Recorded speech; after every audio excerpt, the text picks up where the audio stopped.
across parts of Scotland. 1 or 2 this morning in southwest Scotland, the odd one here and there, but I say most places starting dry. I've had a bit of a chilly start. Well, we've had clear skies through the night, but that does mean some spells of sunshine coming through and a mix of sun and cloud really through the day for most. A bit more showery rain crossing through central then eastern Scotland with some more rain coming into the northwest later on. The odd shower for Northern Ireland. It's a bit warmer than yesterday, particularly across the eastern side of England. You notice here temperatures a few degrees higher, but it has been pretty chilly, so we're only talking temperatures back closer to average.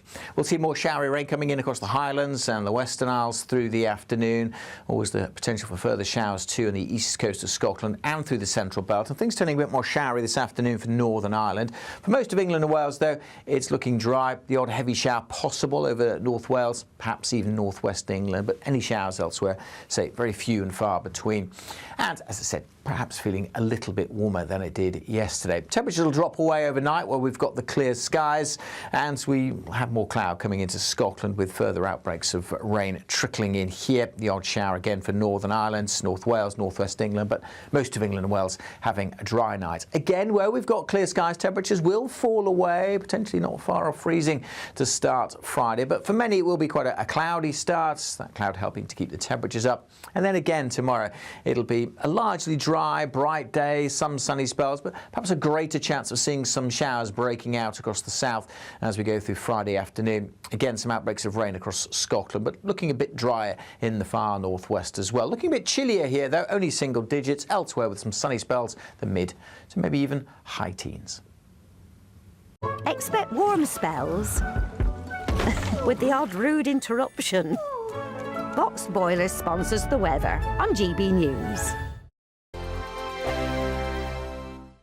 There's a totally tax-free £76,543.21 in cash to be won. Cash to spend on anything you like. That's like having over £6,000 extra to spend each month for a whole year. You could spend it on a bucket list holiday, treats for all of the family, or just save it for a rainy day. For a chance to win, text cash to 63225. One entry costs £2.50 plus one standard network rate message, or text bonus to 63225. 5 entries cost £5 plus one standard network rate message. Go to gbnews.com/win. Entries start at £2.50. Call 0903 686 3232. Calls cost £2.50 plus your network access charge. Or post your name and number to GB21 PO Box 8690 Derby DE1 9TT. UK only. Entrance must be 18 or over. Lines close at 4 p.m. on the 26th of June. This is a network giveaway. Entries will be pooled. Please check the closing time if listening or watching on demand.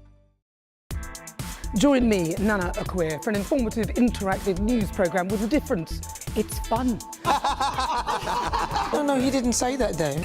I'm so surprised. I think there's an element of truth to that. Join me from 3 p.m. every weekend, only on GB News, Britain's news channel.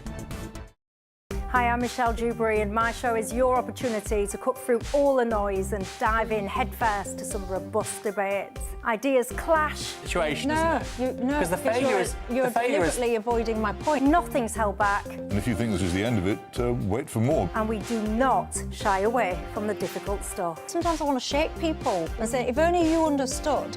So join me on Jubes & Co. weeknights at 6 p.m, only on GB News, Britain's news channel. At GB News, we love to hear from you, our loyal community. So drop us a line at gbnews.com/yoursay. There you can talk to each other and also to the presenters live on air. gbnews.com/yoursay, because GB News is your channel, Britain's news channel. Westminster's full of talk, but out here, it's the real world. Am I allowed to talk then? No, that's it. This is where it matters, real people and real lives. That's what politics is all about. The fact that Trump made a good start, no. Straight answers, no spin, and just a couple of pints. How many fingers have I got up? About 10. So join me for Lee Anderson's Real World every Friday at 7 p.m, only on GB News. The People's Channel, Britain's news channel. Breaking news, live updates, stories that matter. From the heart of the GB newsroom to every corner of Britain. With our team of dedicated journalists across the UK. GB News bulletins are there to deliver the latest news that matters to you. Bulletins on GB News, the People's Channel, Britain's news channel. GB News is completely unique in the way that we interact with our viewers. Our audience aren't afraid to have their say.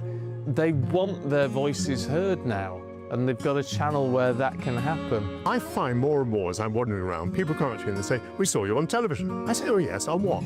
"On GB News." Hello, are you the famous Sue? The whole crew hid me here now. We came to celebrate. It's our job to be the eyes and ears of the viewers. They are part of the GB News family, and I'm pleased to say it's a very large family. And if people go to the time and trouble of listening and watching, then we've got to do a good job for them. Well, I'm here, right in the epicentre of the protest. Here we go again. You just tuned in. Where have you been? It is raucous here tonight. That's what makes us the fearless champion of Britain.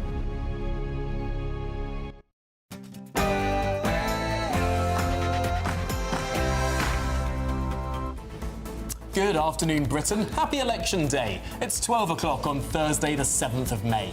I'm Tom Harwood. And I'm Dawn Neeson. Millions of Brits are heading to the polls today as the local elections are underway, but remember to take your photo ID.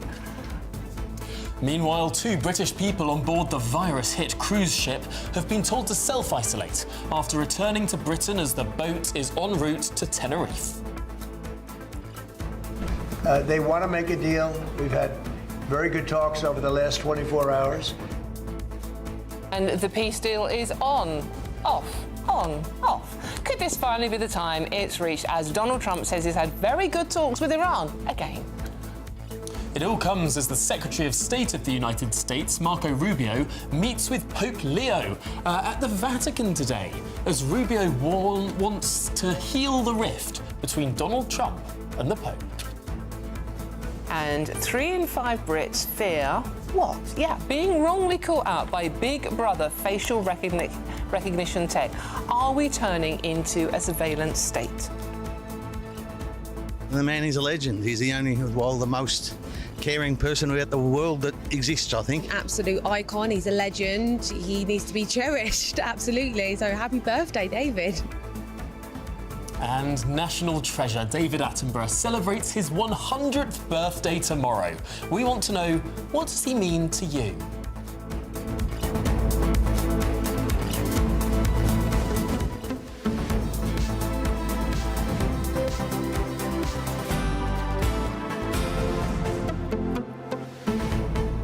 Don't do that. Just don't do that. Hello, welcome to the show. Thank you so much for your company.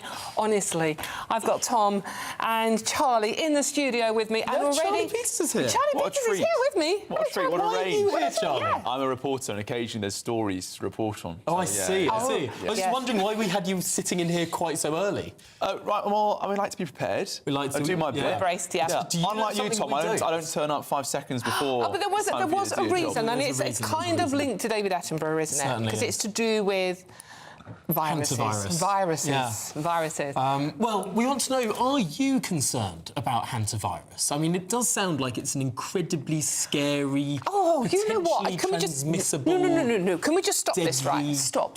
Right. Stop. OK, at the beginning of the COVID, remember that way? I remember that. I was having a heated debate on TV with Piers Morgan. And Piers was telling me, right, that there would be bodies piling up in the streets within days. Days.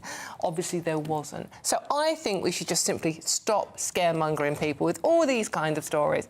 Yes, there is a virus. Yes, it can be nasty, but you're not going to die. There won't be bodies piling up. I'll be on shortly with you to giving more details, but I just want to add to Dawn's comment there. I know that this is a deadly virus and it's going to cause concern, but there was much reaction to this news that people are isolating and being treated in Singapore. But when you actually look at the statement from their Communicable Diseases Agency, they've said that one has a runny nose but is otherwise well, and the other is asymptomatic. But we do know that the death rate for hantavirus is, what, 40-50%? It can be very high. 1 to 2%. Yes. But it's how much it spreads, I think. Is and the worry is we don't know whether it's human-to-human transmissible yet. There's concerns that it is. We should stop frightening people. I agree. And you're feeling much better now. I'm going to have to tell this story. Tom walked into the office because he has been poorly, to be fair. But I was away yesterday. Very hard. I am recovering, He's recovering. And he came into the office and he said, I've just been rolling around with rats. Yes. Yes, and everybody believed him because I don't know why people believed it. It was because it's you, Tom. That's why. So obviously a hantavirus reference. Anyway. Yeah, I know, but it's you, Tom. Okay. Anything is possible. What Tom gets up to on his days off is anyone's business. Can't tell a joke in the office anymore. Really can't. Anyway, safety gone let us mad. know. It is polling day, so remember to get out there, have your vote, take your photographic ID because you won't be able to vote without it. We're not allowed to talk about the election, so we've got loads of other stuff to talk about. It's going to be a great show. gbnews.com/yoursay. Join in the conversation. All of that coming up after the news headlines with Sam Francis.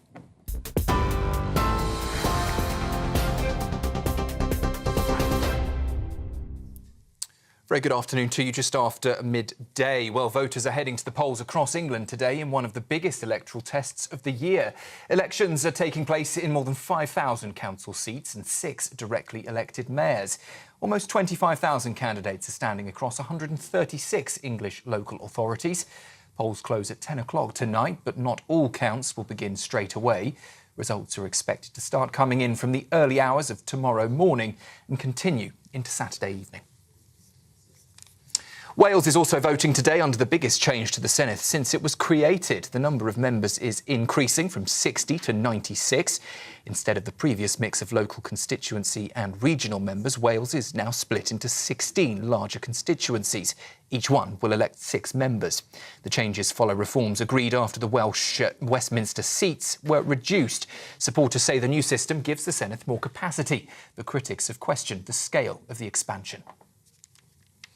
And Scotland is also heading to the polls for a new Holyrood election. Unlike traditional overnight counts, though, votes will be counted during the day tomorrow. Election officials say the change will reduce costs and increase public engagement.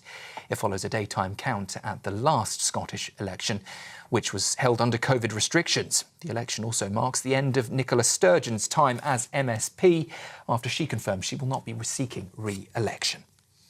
In other news, there are fresh concerns over the hantavirus outbreak, with 2 suspected cases now reported in Singapore.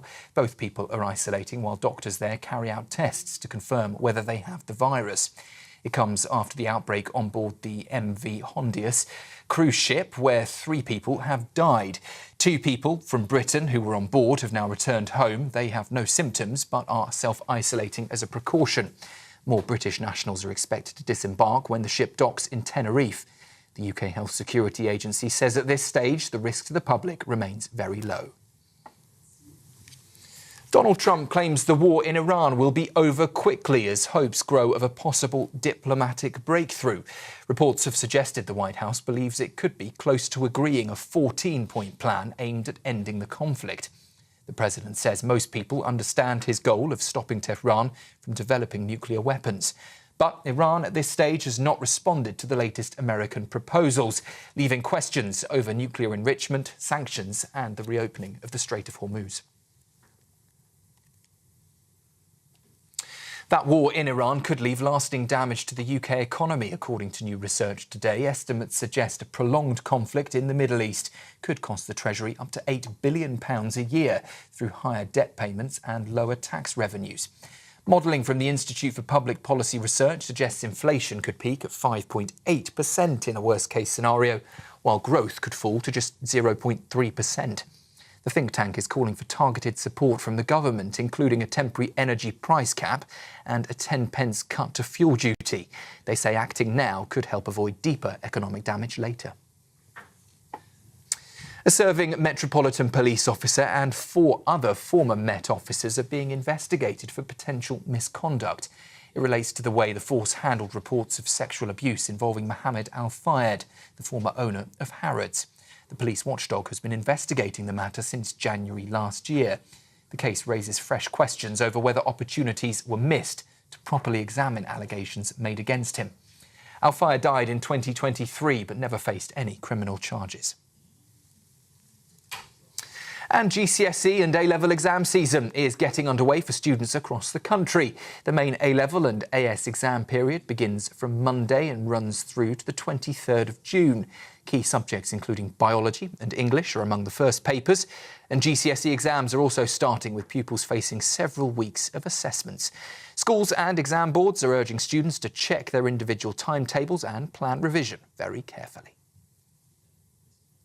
Those are the latest headlines. More in half an hour. Next, though, a look at the midday markets. taking the ups and downs in our stride. Stilts Home Lifts sponsors the GB News Finance Report. The pound will buy you $1.3620 and €1.1570 euros. The price of gold this hour is £3,473 per ounce, and the FTSE 100 is currently at 10,371 points. GB News Finance Report, brought to you by Stilts Home Lifts.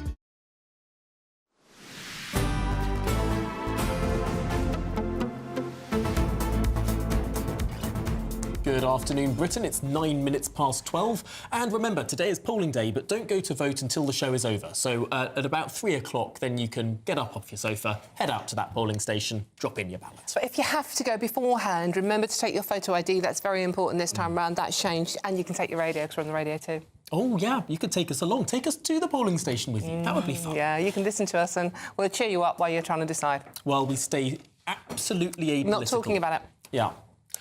Well, meanwhile, in apolitical it's going to be very quiet for 3 hours. It's difficult, isn't it? If you know, honestly, I'm going to have a moment in this programme where I talk about the electoral system, because it's technically not party politics and we're allowed to speak about it. Dawn's face. So I've got a lot to say about how Wales has changed its voting system today. It's the first time that they're using exclusively multi-member constituencies across the country.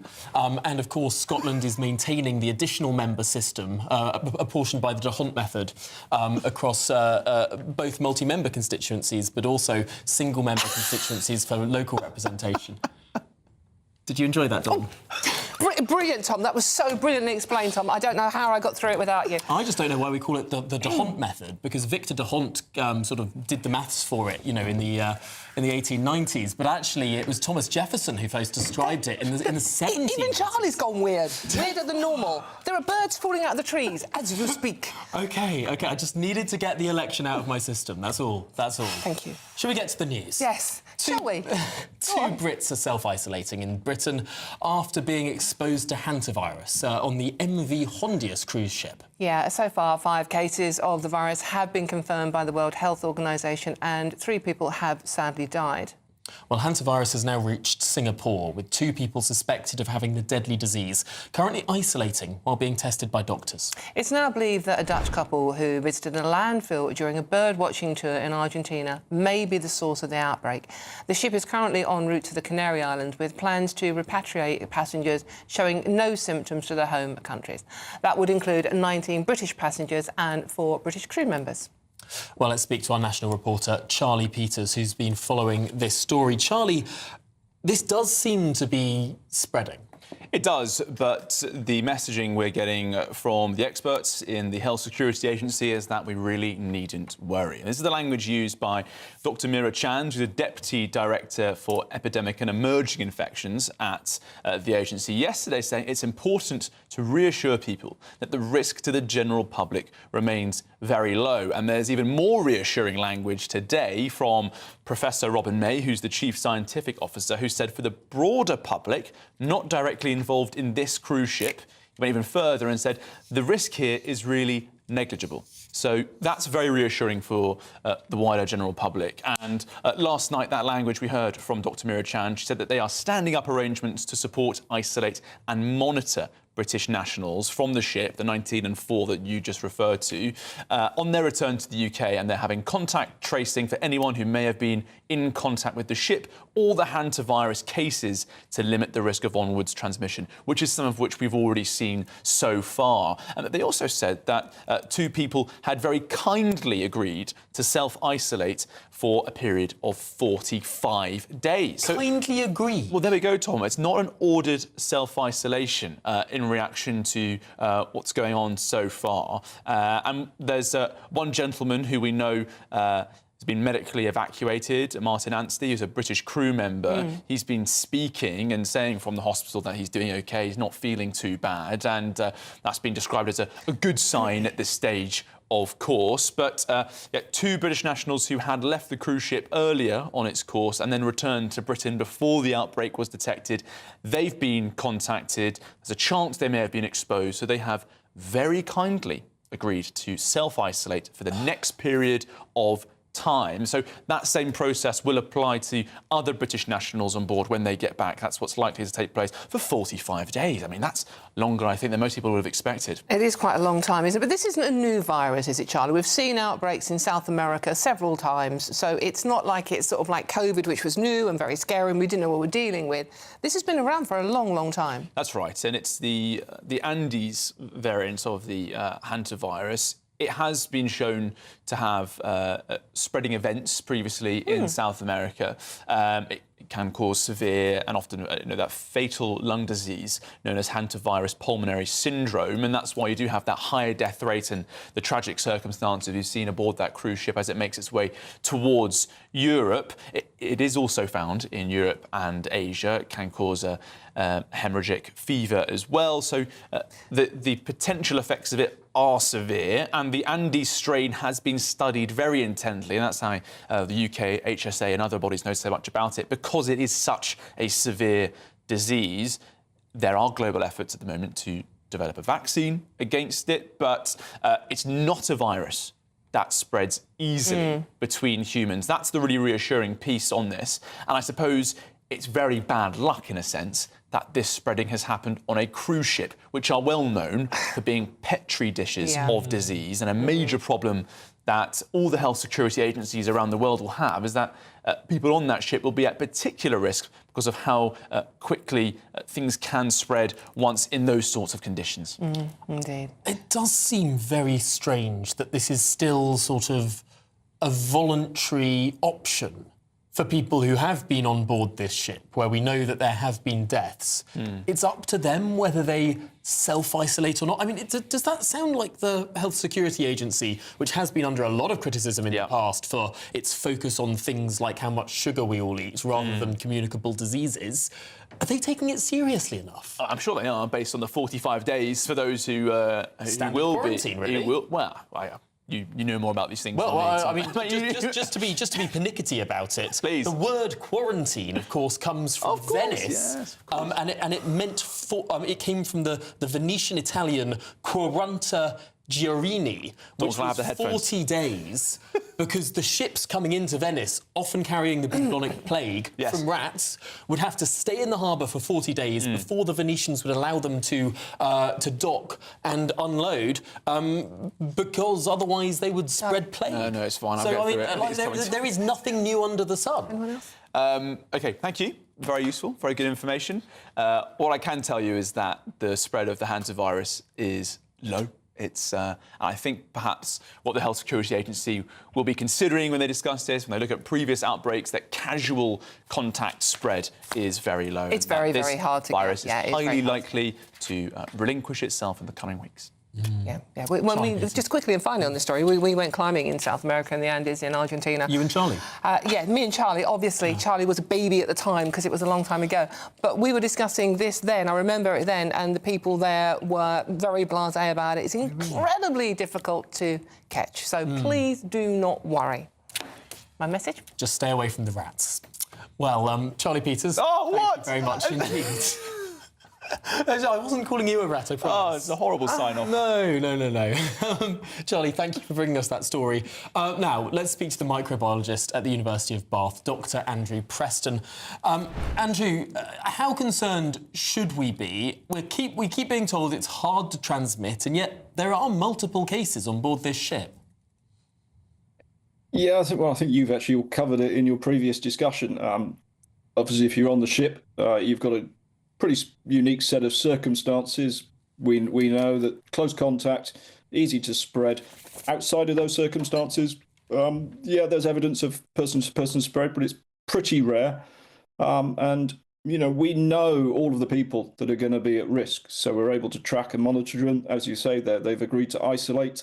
So overall risk is, as you've described, pretty low from this. I'd be surprised if we saw spread to anyone who wasn't on the boat at all. Andrew, can you just reassure people that are watching and listening now that this is not another COVID? We're not going to go back to that scenario, because people are understandably worried. But this is an incredibly rare virus. It's incredibly difficult to get, and most people will be absolutely fine to go about their normal lives. Absolutely, you said it there. This is a virus that, as far as we know, is adapted to its rodent host. We're what we describe as an accidental host, so it's not at all well adapted to surviving in people. So you need probably quite heavy exposure to the virus, and probably then your own individual medical state at the time will determine whether you come down with disease at all, or if so, how severe that is. There is evidence that someone with symptoms can pass it on to somebody else, but it's not as if they then go on and pass it on and pass it on. So we don't have long chains of transmission. That's not been seen with the Andes virus. Andrew, obviously at this time of year there's a lot of hay fever around, a lot of sniffles around as well. Just if someone is feeling poorly and they think they may have been in contact with somebody who was on this boat, or someone who'd been in contact with someone on that boat, what advice would you give them?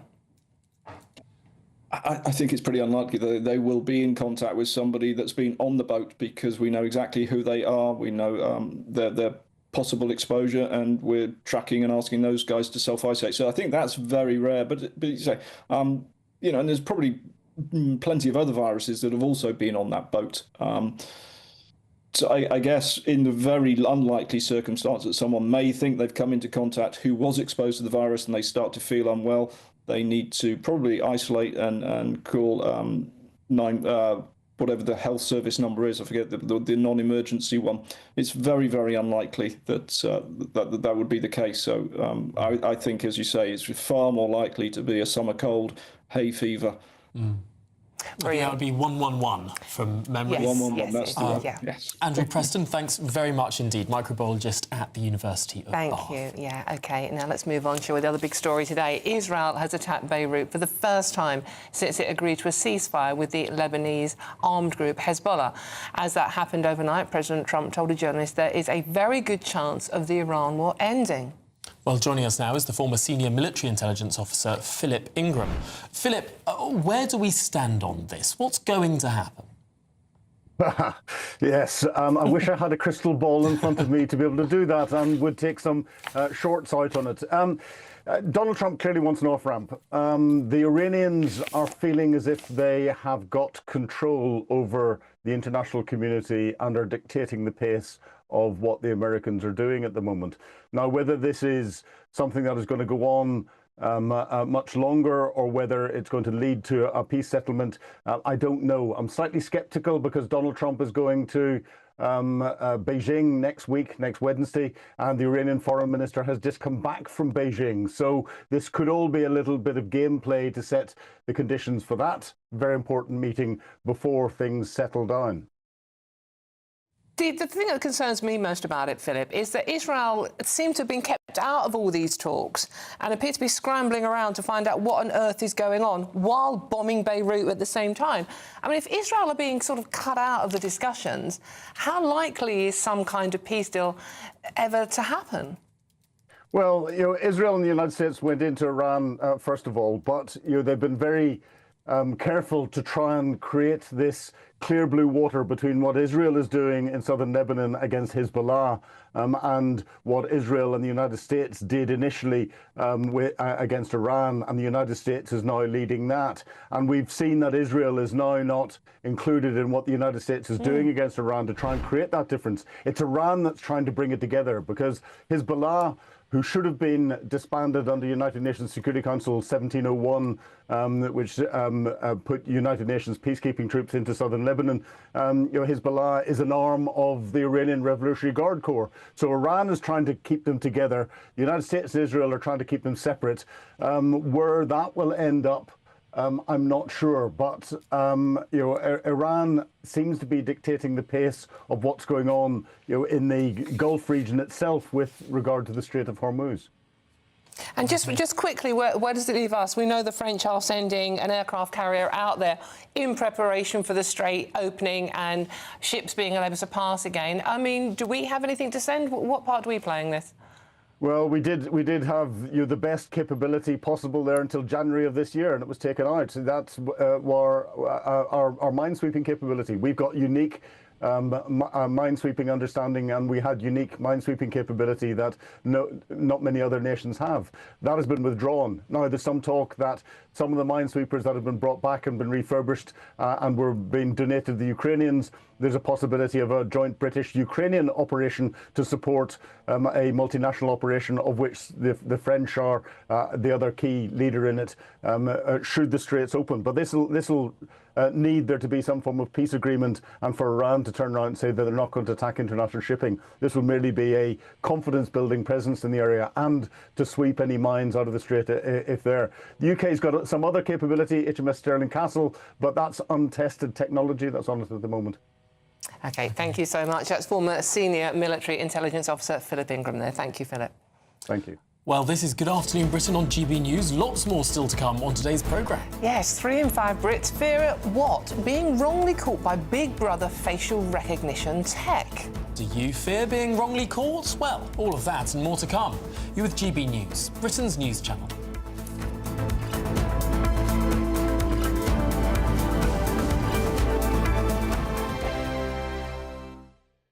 Exciting news. Every Friday, my Patrick Christie's Tonight Show is going to have a twist to it. We're welcoming some special guests. You. That's right, on Fridays, I'm going to be doing my show in front of a live studio audience because this show is about you and what you have to say. It's going to be the same big debates, same big topics, same big opinions. But every Friday night at 9 p.m, you are invited to come on down to Patrick Christie's Tonight to be a part of the action. Only on GB News, the People's Channel, Britain's news channel. 5 hosts, 5 opinions, 5 fearless debates, 5 unfiltered takes on the day's news. 5 reasons not to be anywhere else on Saturday night. This is the Saturday 5. You got me good there. Britain's biggest Saturday night TV show. It's not a bad brand. Yeah. Uncensored. Very, very racy tonight. On the unpredictable. What did she say? Can you translate it for us? And always entertaining. And how can a country go from being led by William Wallace Saturday nights from 6 p.m. only on GB News, the People's Channel. Britain's news channel. You're going to want to stay tuned, trust me. From the school run to the home run, watch a new show for all of Britain. He can say whatever he wants. A straight-talking show where all voices are heard. And, you know, when are we going to stop talking about smashing the gangs and actually do it? With the stories that matter from every part of our country. There's a bit of a crash landing there for your Chancellor. Bold, fearless and standing up for you. That's me, Martin Daubney, 3 p.m. till 6 p.m, weekdays, here only on GB News. The People's Channel, Britain's news channel. As soon as it hits 11 and the headlines come in, the late edition brings you the breaking news from all the front pages. Because the news is going to happen. So get a head start today. Patrick Christie's Tonight, late edition. Alex Armstrong Tonight, late edition. From 11 o'clock every night. Only on GB News, the People's Channel, Britain's news channel. You want to know what's really going on in the corridors of power? Labour don't know what to do with you half the time, and that makes you quite lethal in the chamber. Get behind the headlines with Chopper's Political Podcast. Join me, Christopher Hope, as I sit down with the great and the good of British politics. We'll see where this ruling takes us. These are the stories shaping our nation. Chopper's Political Podcast, available now on all platforms. Listen in and stay ahead. Hi, I'm Michelle Dewberry, and my show is your opportunity to cut through all the noise and dive in headfirst to some robust debates. Ideas clash. Situation, no, isn't it? No, because the failure is you're deliberately avoiding my point. Nothing's held back. And if you think this is the end of it, wait for more. And we do not shy away from the difficult stuff. Sometimes I want to shake people and say, if only you understood. So join me on Jubes and Co weeknights at 6 p.m, only on GB News, Britain's news channel.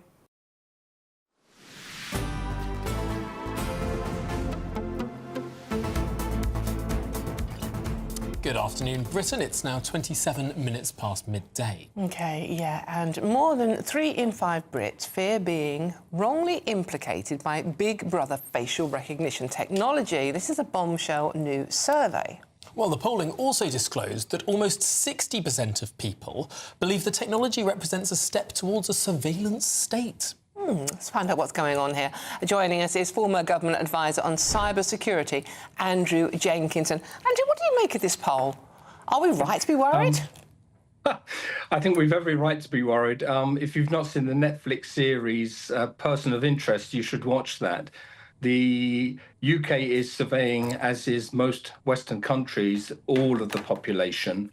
The biggest challenge is not just the ethical side of that use of data, but you can't change your face, unlike a password.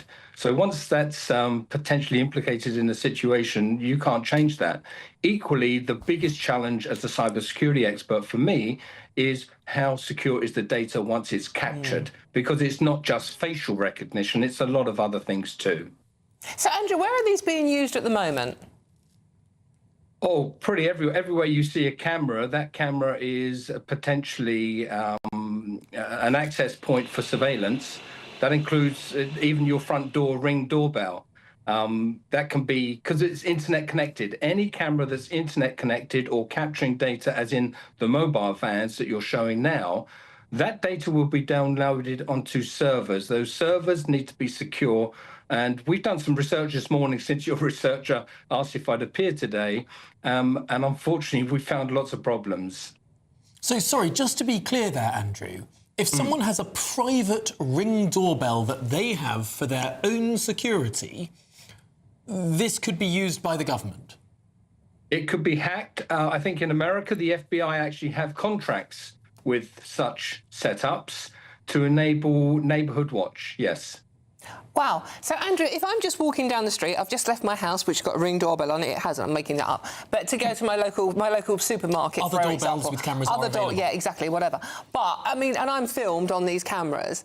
What happens to that film? I'm not a criminal. I've done nothing wrong. What happens to that data? Well, let's hope nothing happens with it. But let's say that one of these providers, it could be Ring or anyone else, let's say one of those providers gets hacked, and that data is actually then exfiltrated to within nefarious intent. It could be your number plate, which obviously if the DVLA are keeping that data, that information could be triaged to identify who was driving, when they were driving, where they were driving. The PII data is invaluable and sold on the dark web for the price of a cup of coffee. So this is potentially nefarious actors building up almost data sets on individual people, and because there are so many cameras around tracking our moves and so much of it is held insecurely, or at least in a way that, as we've seen with the advance of AI, breaking into websites is becoming easier and easier, then profiles of us, profiles of millions of people potentially, could be there for sale to bad actors. And it's happening on a daily basis. What's interesting is I can give you some statistics on that. A firearm on the dark web is around $2,000 to $3,000. Okay, I won't get involved in the drug side, but a firearm is that sort of number. A personal data for an individual is around $5. Wow. Okay, that's the problem. And what we've got to do is, it's no good keep blaming the nefarious actors. Yeah, they're bad people, whether they're a 15-year-old teenager hacking the French government or a 19-year-old teenager hacking the TfL guys in 2024. We've got to tell these companies they've got to do a better job at protecting the data. Capturing it is one thing. Storing it and making sure it's secure in flight and at rest is critical, but not being adhered to. So, Andrew, just quickly, I mean, how long is the data kept? I mean, you know, my mythical walk from my house down to the shops, I'm filmed. How long is that data kept? Or is it kept forever? It could be indefinitely, yeah. It's not really helping. It could be indefinite. So, if, for example, the library that we keep, you know, is now running at 7 years data, and it'll just keep going infinitely. Wow. And does it stop crime by all this facial recognition? Does it stop crime at all? Does it help with the keeping us all safe? It does. Yeah, let's hope it does, because if we see the preemptive strikes or attacks, physical attacks through these cameras, that could definitely assist crime prevention. I think one of the biggest challenges is obviously that the police surveillance state is here. Make no bones about that. And I can understand people's suspicion and cynicism on facial recognition, giving them problems. It's not that they've been wrong, but they could be implicated in certain things, as we see. And it's just not secure. OK, well, Andrew Jenkinson, former government advisor on cyber security, thanks very much indeed for, I don't know whether scaring the life out of me, to be honest. Thank you. I'm sorry. If you don't want to know, don't ask, I guess. No, it's probably our fault. Well, thank you so much for your time, Andrew. Thank you. It's time now for the brand new Great British Giveaway and your chance to have a spectacular summer with £76,543.21 in tax-free cash in your bank account. Imagine the kind of summer you could have with all of that cash. Here's the details for a chance to make it yours.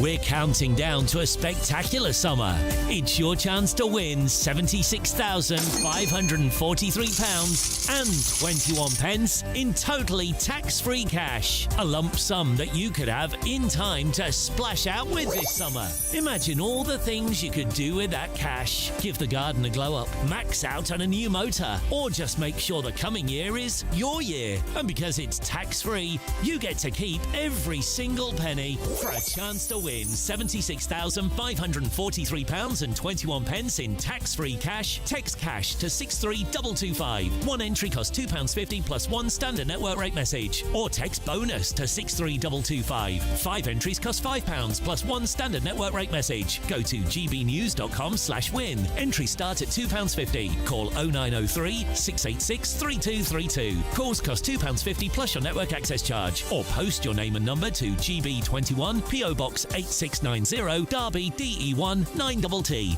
UK only. Entrants must be 18 or over. Lines close at 4 p.m. on the 26th of June. This is a network giveaway. Entries will be pulled. Please check the closing time if listening or watching on demand. Good luck.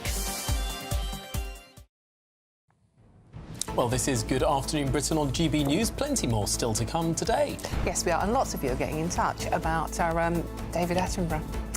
One of Britain's national treasures, Sir David Attenborough, turns 100 tomorrow, but we want to know what Sir David means to you. And I think Sally, your name, will say you could listen to his voice forever.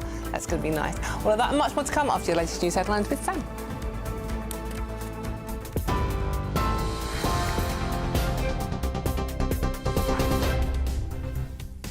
Very good afternoon, 12:35. The top story this afternoon. Voters are heading to the polls across Britain in a major set of elections for councils, mayors, the Scottish Parliament and the Welsh Senedd.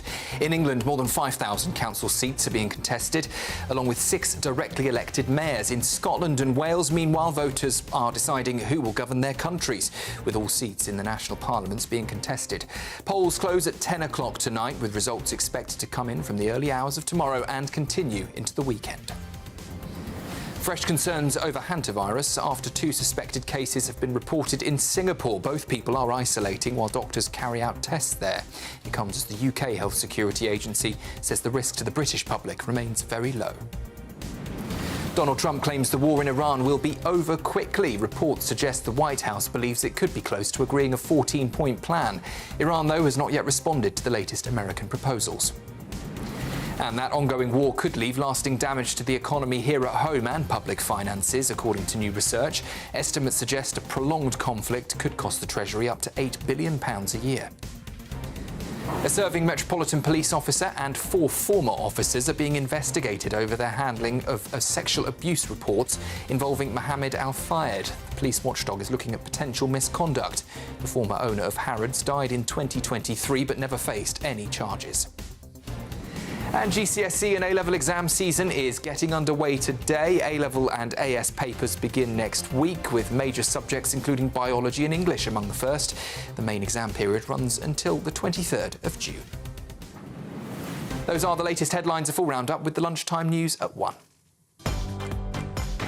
Take the GB News family with you on any device. As long as you have an internet connection, tune into GB News anywhere on the planet or beyond.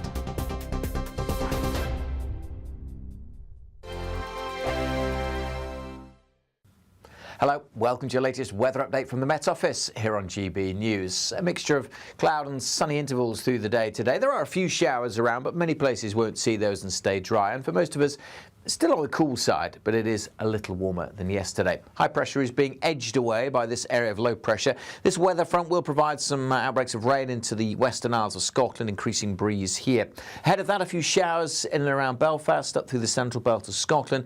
Sprinkling of showers for Wales, perhaps southwest England, 1 or 2 for East Anglia in the southeast. But many places won't see those showers. It'll stay dry. As I said, a mixture of cloud and sunny spells. Feeling quite a bit warmer than yesterday in eastern parts of England. Temperatures, though still generally a touch below average for the time of year, 14, 15, maybe 16 or 17 across parts of the south with some sunshine. There should be some good spells of sunshine along the south coast. 1 or 2 showers maybe in North Devon, extending into south and then up to North Wales. As I said, the odd shower across the east of Northern Ireland keeping going, and 1 or 2 through the central belt. And it's a bit more in the way of wet weather coming into the west coast of Scotland as that weather front moves in later in the day, with the breeze picking up a little bit here. As we go through the night, we'll see that showery rain continuing to spread more widely across Scotland and Northern Ireland. Showers over England and Wales, still 1 or 2 heavy ones through this evening over Northern England in particular, and a few more then creep up over the Channel into southwestern parts of England through the end of the night. Much of eastern England becomes dry with lengthy clear spells, and it's here where we'll see those temperatures dipping down. A pocket of frost is just about possible over southeast England in some rural spots, but most places starting Friday about 6 to 9 Celsius. Again, it's a messy mixture tomorrow of cloud, a few showers around, perhaps a few more tomorrow across the south initially, spreading into the Midlands. A drier day in northwest Scotland, although again quite breezy here and quite cool here as well, with temperatures only 10 or 11, but a little warmer in the sunny spells further south. Thank you, Britain, for making GB News Radio such a huge success. Whether you're in the car, on the go, or listening at home, thank you for choosing us as your radio station. Good afternoon. This is the latest AI travel news from gbnews.com. On the M62 eastbound in East Riding of Yorkshire, between junctions 34 and 35, a collision has closed 1 lane. Normal traffic is expected to resume between 1:15 and 1:30 this afternoon. Meanwhile, on the A27 westbound in West Sussex, congestion near Chichester is causing 10-minute delays. On the A14 westbound near Bury St Edmunds, 1 lane is closed following a collision, with normal conditions by 4:30 this afternoon.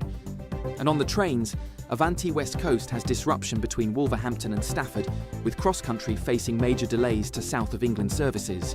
For more travel news, go to gbnews.com.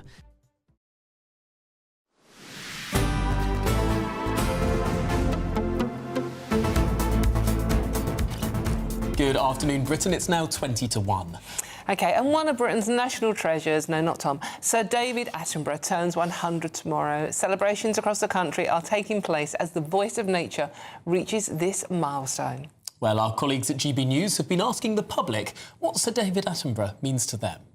The man is a legend. He's the only, well, the most caring person about the world that exists, I think. Absolute icon. He's a legend. He needs to be cherished, absolutely. So happy birthday, David. He's loved by everyone. You can't think of anyone who think, oh, I don't like David Attenborough. Everyone loves David Attenborough. Well, it's just an inspiration, if nothing else. He made me have an interest in what goes on around me, you know, and basically I wish him another 100 years. And many, many congratulations, Sir David.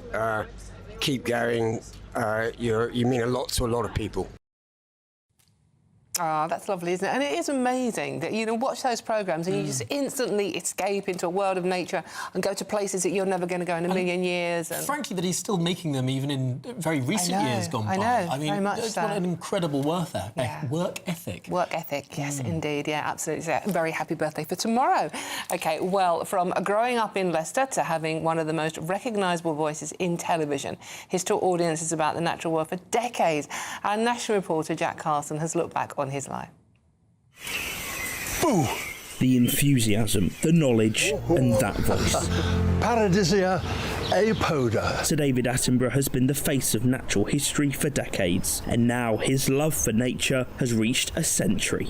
He was born in London on the 8th of May 1926, but he grew up living on campus at Leicester University, where his dad was the principal. It was growing up there where Attenborough's fascination with the world around him was born. I was keen on fossils, and I do remember having a little hammer and just hitting a boulder clunk like that, and it fell open, and there was the most perfect, beautiful shell. In 1952, he joined the BBC with a natural sciences degree from Cambridge University, and just 2 years later, his first TV series was broadcast. Far from being frightened of our presence, he showed little inclination to dash away through the trees. Attenborough went from programme maker to programme commissioner, becoming controller of BBC Two in 1965, just 1 year after its launch. But it was on screen where he set his sights on a landmark natural history series.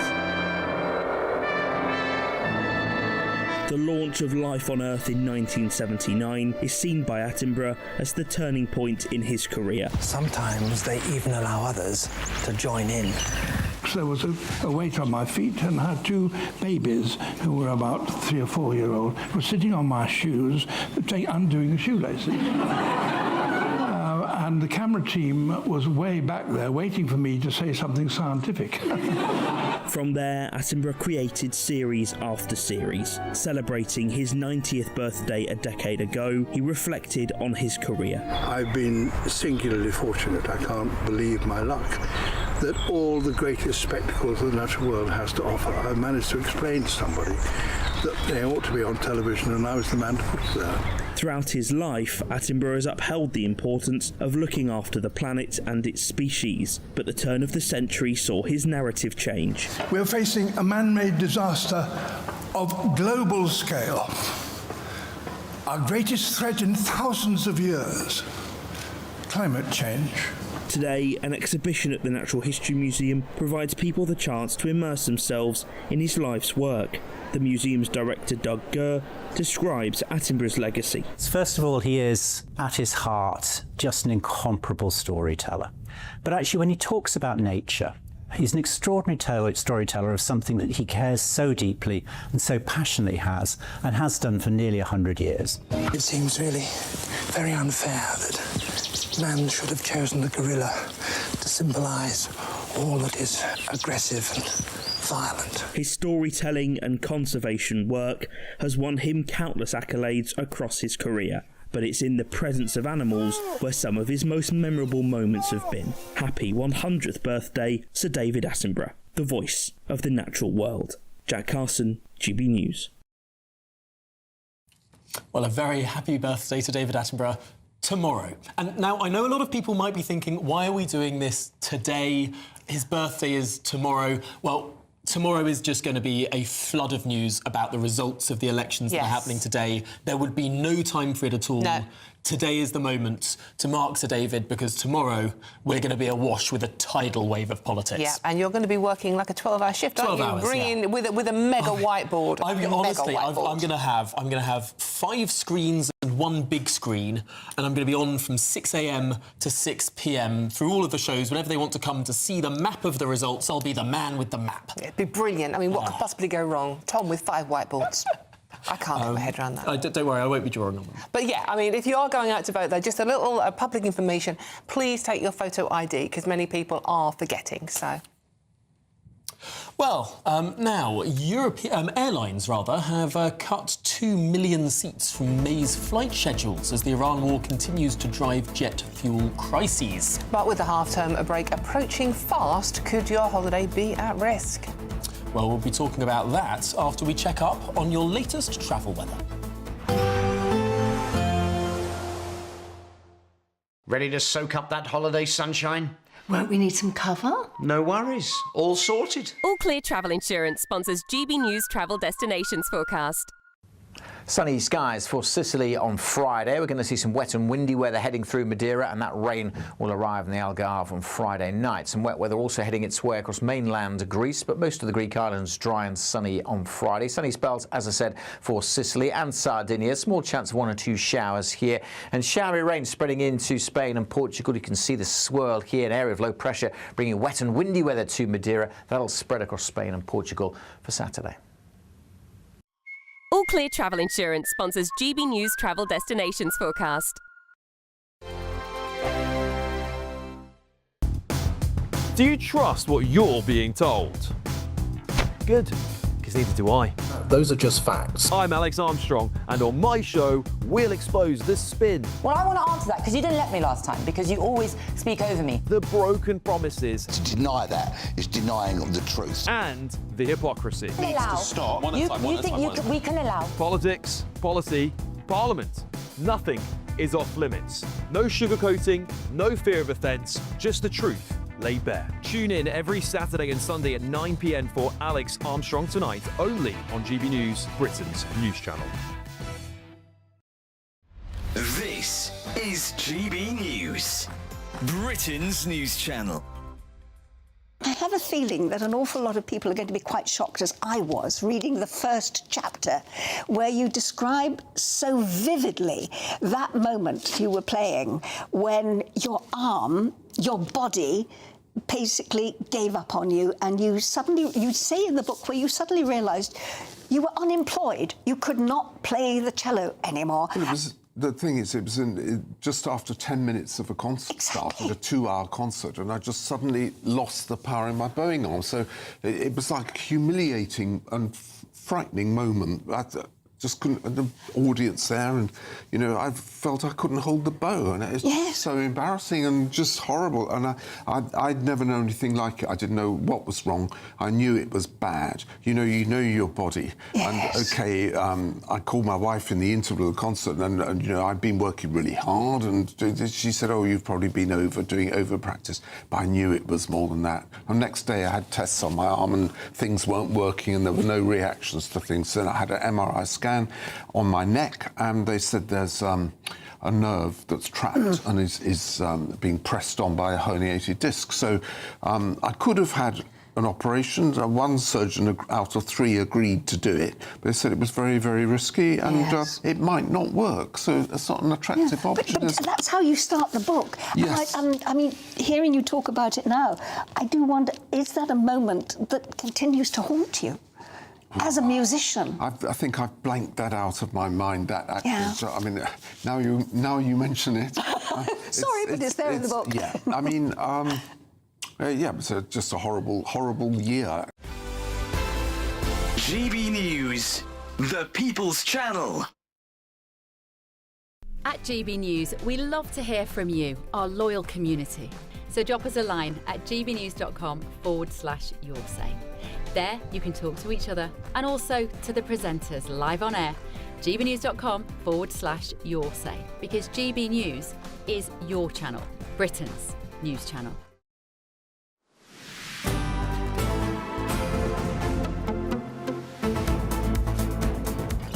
Good afternoon, Britain. It's now 10 to 1, and airlines have cut 2 million seats from May's flight schedules as the Iran war continues to drive the jet fuel crisis. But with the half-term break fast approaching, could your holiday be at risk? Bloomin' well hope not. No.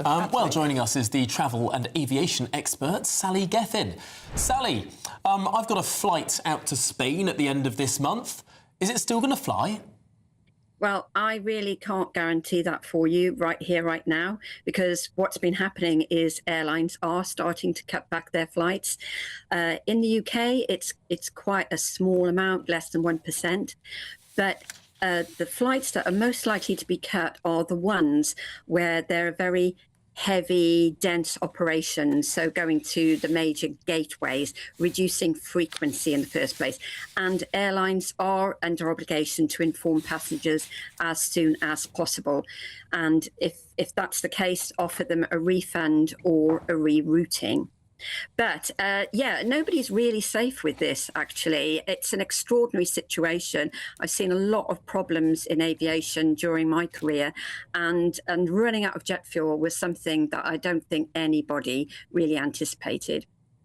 Sally, most of the airlines that are affected at the moment aren't ones that are heavily used by Brits. I mean, Turkish Airlines, Air China, companies like that. So far, it seems to be holiday flights are safer than sort of like more business trip flights. Well, it depends where you're going, doesn't it? Because if you're planning a long-haul international flight, then you could be hit by one of those routes. And don't forget, Lufthansa's up in the top 3 of making major cuts. They've announced 20,000 flight cuts due, and I think they've made 4,000 cuts already, and they actually axed their CityLine subsidiary, which they said was loss-making anyway. I mean, I should add actually that there isn't a jet fuel shortage per se at the moment, but obviously the Iran war has pushed prices up, and that's another double whammy for everyone, because of course you're likely to pay more for your flight anyway as this persists. So, but making sure that you know where you stand with your flight, it's really important to stay in touch with your airline or tour operator, but not pester them too much, because they have an obligation to let you know what's going to happen in advance. Keep monitoring those emails. Just very, very briefly, could we see some other sort of restrictions? For example, on the amount of luggage you can take with you. If there's less weight on the plane, less fuel is burnt?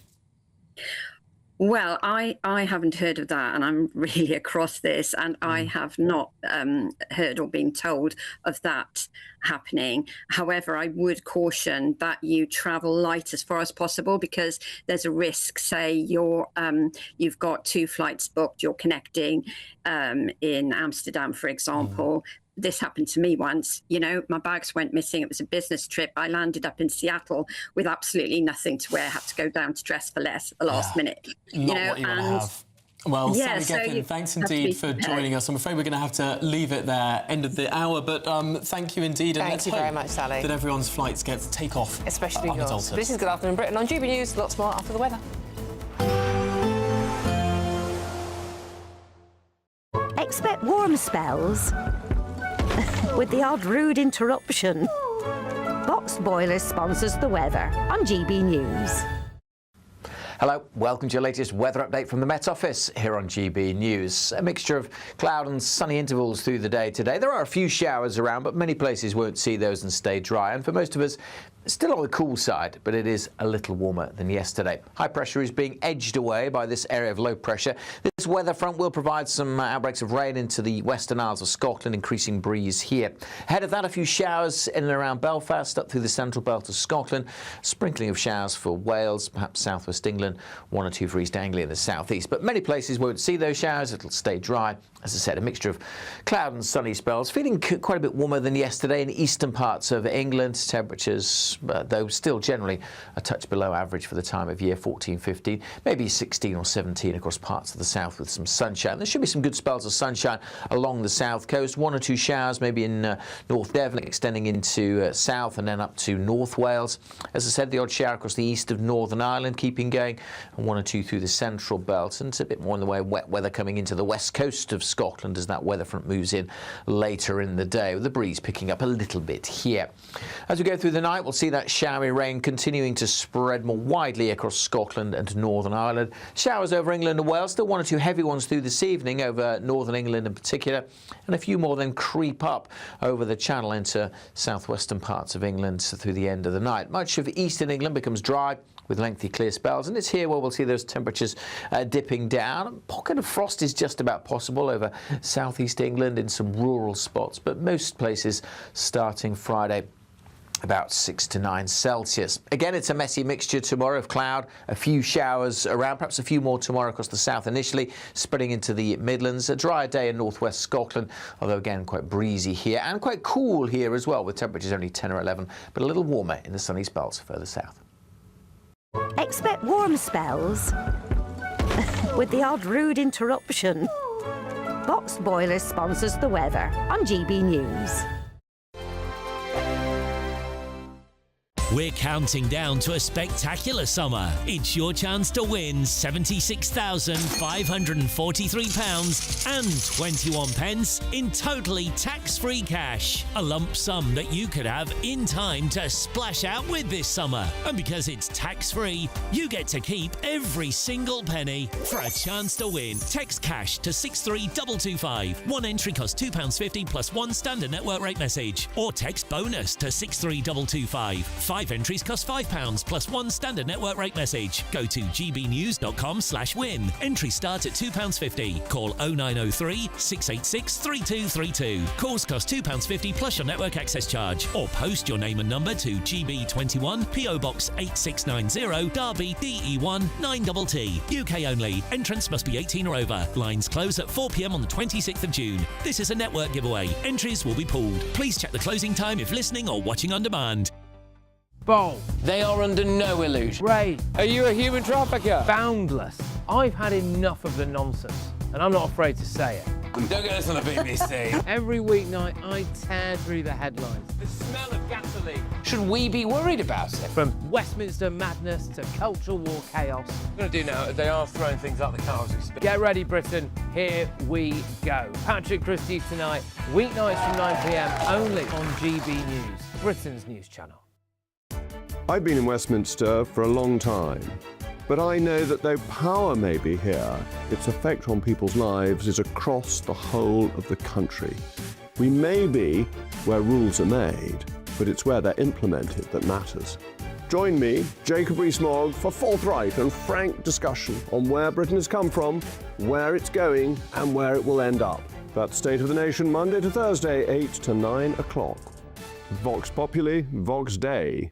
From cold mornings to warm family brunches. From football to tennis in the car. In the kitchen. GB News Breakfast is there with the stories you need and the conversations that matter. Anyway, let's talk business. Well, it has been a historic night in British politics. It's astonishing, isn't it? We're here again to start your day just right. GB News Breakfast. Every morning from 6 a.m. Only on GB News. Britain's news channel. You want to know what's really going on in the corridors of power? Labour don't know what to do with you half the time, and that makes you quite lethal in the chamber. Get behind the headlines with Chopper's Political Podcast. Join me, Christopher Hope, as I sit down with the great and the good of British politics. We'll see where this ruling takes us. These are the stories shaping our nation. Chopper's Political Podcast, available now on all platforms. Listen in and stay ahead.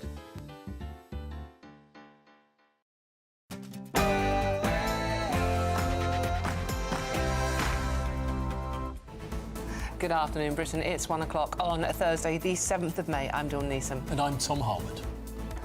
Well, millions of Brits are heading to the polls today at the local elections, which are, as we speak, underway. And 2 British people on board the virus-hit cruise ship have been told to self-isolate after returning to the UK as the boat is currently en route to Tenerife. They want to make a deal. We've had very good talks over the last 24 hours.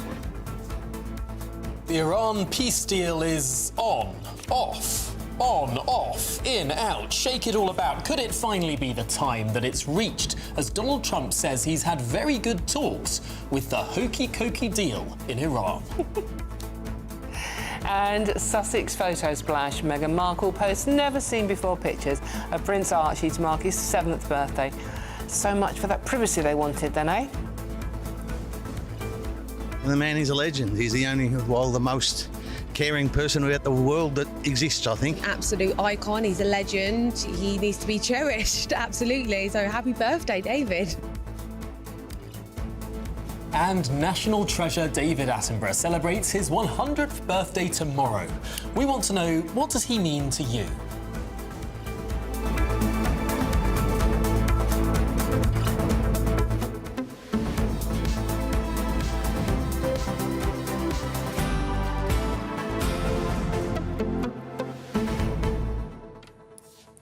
Oh, what a day! What a day! Well, I am just going to leave it here, but No, you're not, because you never do. That just never happens in Tom world. But Tom never says, I'm just going to leave it here, and then leaves it there.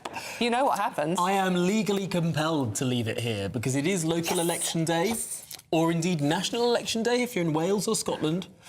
And for some people, it will feel like national election day if you live in London and think it's another country.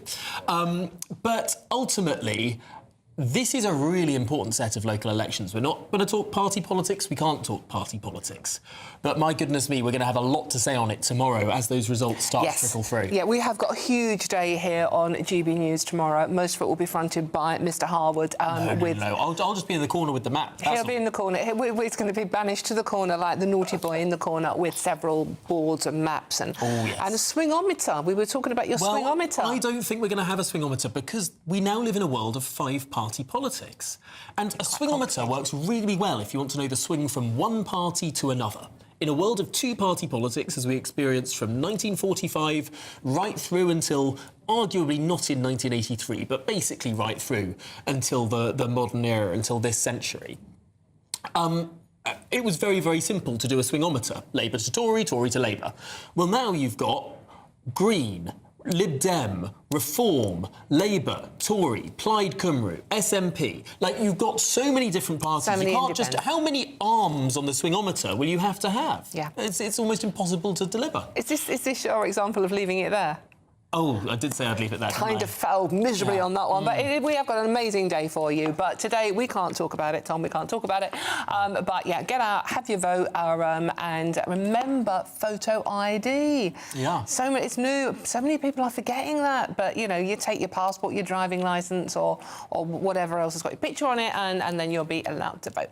But we have got an amazing show coming up for you. Not talking about that, Tom. gbnews.com/your say, or scan the QR code. Join in the conversation about anything you want to talk about, to be honest with you. All of that coming after your news headlines with Sam Francis.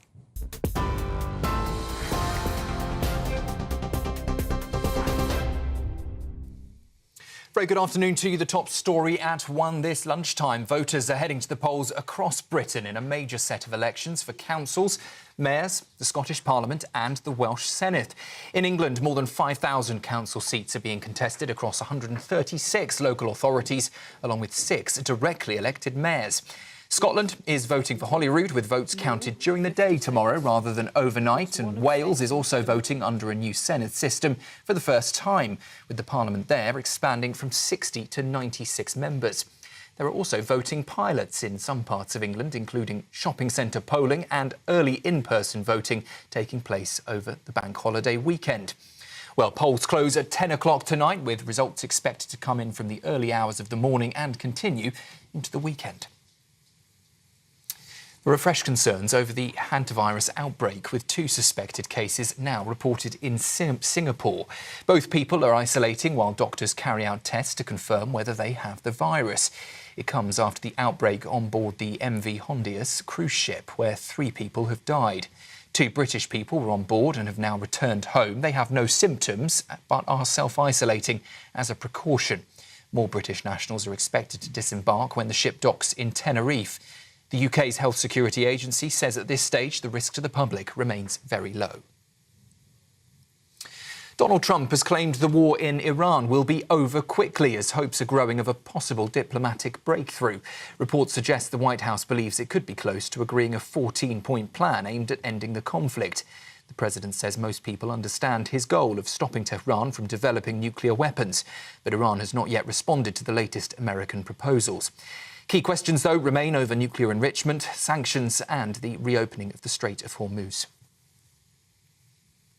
Well, next, just bring you some update on the situation in London, with counter-terror police saying they have now made a 3rd arrest in their ongoing investigation into an attempted arson attack on a synagogue in Finchley. A 19-year-old man has been arrested this morning on suspicion of attempted arson. He was arrested in Portsmouth.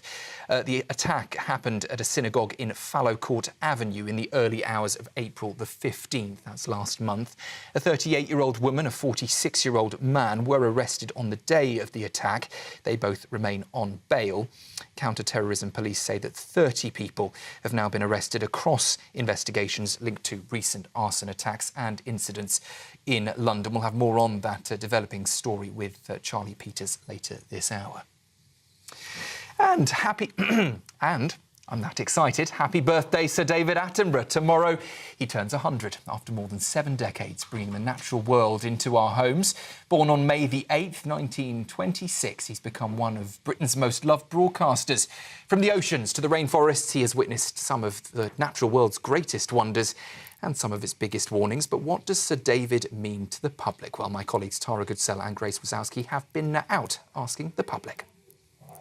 The man is a legend. He's the only, well, the most caring person about the world that exists, I think. Absolute icon. He's a legend. He needs to be cherished. Absolutely. So happy birthday, David. He's loved by everyone. You can't think of anyone who think, oh, I don't like David Attenborough. Everyone loves David Attenborough. Well, it's just an inspiration, if nothing else. He made me have an interest in what goes on around me. Those are the lunchtime headlines. A very happy birthday tomorrow to Sir David Attenborough. Now, though, let's get back to Tom and Dawn.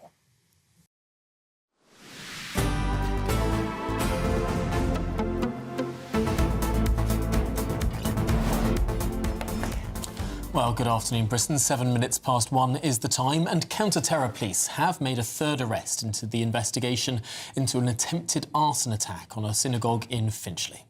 A 19-year-old man was arrested in Portsmouth this morning on suspicion of attempted arson. Well, let's speak to our national reporter, Charlie Peters, for more on this. Charlie. Well, this is the third man, as you say. The previous two have been released on police bail while they remain under investigation. But this 19-year-old arrested this morning in Portsmouth, he remains in police custody. The third person arrested since the investigation was launched into that attempted arson attack on the Reform Synagogue in Finchley on the early hours of the 15th of April, one of several spates of arson attacks against the Jewish community across the last month or so. And we have heard from the counter-terror police in London saying that 30 people have been arrested now as part of various counter-terrorism policing investigations connected to attacks on the Hatzola ambulances and a number of other arson attacks across London since then. Most recently, there was a suspected arson attack at a closed synagogue in Whitechapel in East London 2 days ago, the most recent event in this spree of incidents that the police are investigating. We've heard from the commander of counter-terrorism policing, Helen Flanagan, who said that they're continuing to make progress in all ongoing investigations linked to various recent arson attacks across London. Helen Flanagan, the commander, said that counter-terrorism officers continue to work closely with those in the Met, and they're also providing protective security advice and support to various organisations, community venues and businesses. 8 people have been charged of those 30 arrested with various offences, and those are obviously live investigations. Now, this morning's arrest, that 19-year-old in Portsmouth, previously a 38-year-old woman and a 46-year-old man were arrested at an address in Watford in connection to this same event in Finchley in the early hours of the 15th of April. They were arrested on suspicion of arson and endangering life on the same day of the attack back then. So this third arrest coming several weeks after, and the police investigation continues. Well, Charlie Peters, thank you very much indeed for bringing us that. Now, elsewhere, 2 Brits are self-isolating in Britain after being exposed to hantavirus on board the MV Hondius cruise ship. So far, 5 cases of the virus have been confirmed by the World Health Organization, and 3 people have sadly lost their lives. Well, the virus has now reached Singapore as well, with 2 people suspected of having the deadly disease currently isolating while being tested by doctors. So let's go back to Charlie now for an update on this story. Charlie. Well, it's emerged now today that 7 people who actually disembarked that hantavirus hit ship are British. So 7 British people were disembarking from that ship. That's the latest we're learning from this ongoing case. So 29 people left the ship when it docked in St Helena in the South Atlantic island, that is, of course, including a Dutch woman who fell ill and later died as part of this tragic movement of this cruise ship from the South Atlantic towards Europe. That woman was actually accompanying her husband's body. He was being repatriated after he died on the ship on April the 11th. So that Dutch woman sort of joining her husband in a terrible fate on this ship, but 7 British people disembarked also midway through that cruise alongside a woman who later dies. That's the latest information we're getting on the British involvement with this situation. Now, we do have a statement from the tour operator, Oceanwide Expeditions. They've said that 114 guests boarded in Argentina, 30 disembarked on St. Helena on the 24th of April, and that included the body of the guest who passed away on board on the 11th of April. Of the 30 people that we're talking about, the disembarking party, they were from 12 different nations, including those 7 Britons. Those who disembarked have been contacted, and that's really critical because what we've heard from earlier, Professor Robin May, the Chief Scientific Officer at the UK Health Security Agency, is that they've been in touch with people and they have kindly agreed to self-isolate for a period of 45 days. Those are 2 British nationals who had left the cruise early on its course and then returned to Britain before the outbreak is detected. So we're not sure about where these 7 are or have been. So those 2 are separate and distinct from these 7, or is it just 5 that we don't know? I think it's 5 we don't know. So those passengers, they flew back. No, these are separate, so it's now so it's 9 in total. I see. So these passengers, the 2 that are already returning and are isolating, they flew back to the UK via Johannesburg. So 19 British nationals were listed as passengers on board the ship, and that included 4 British crew members. We know that 2 Britons have been medically evacuated, including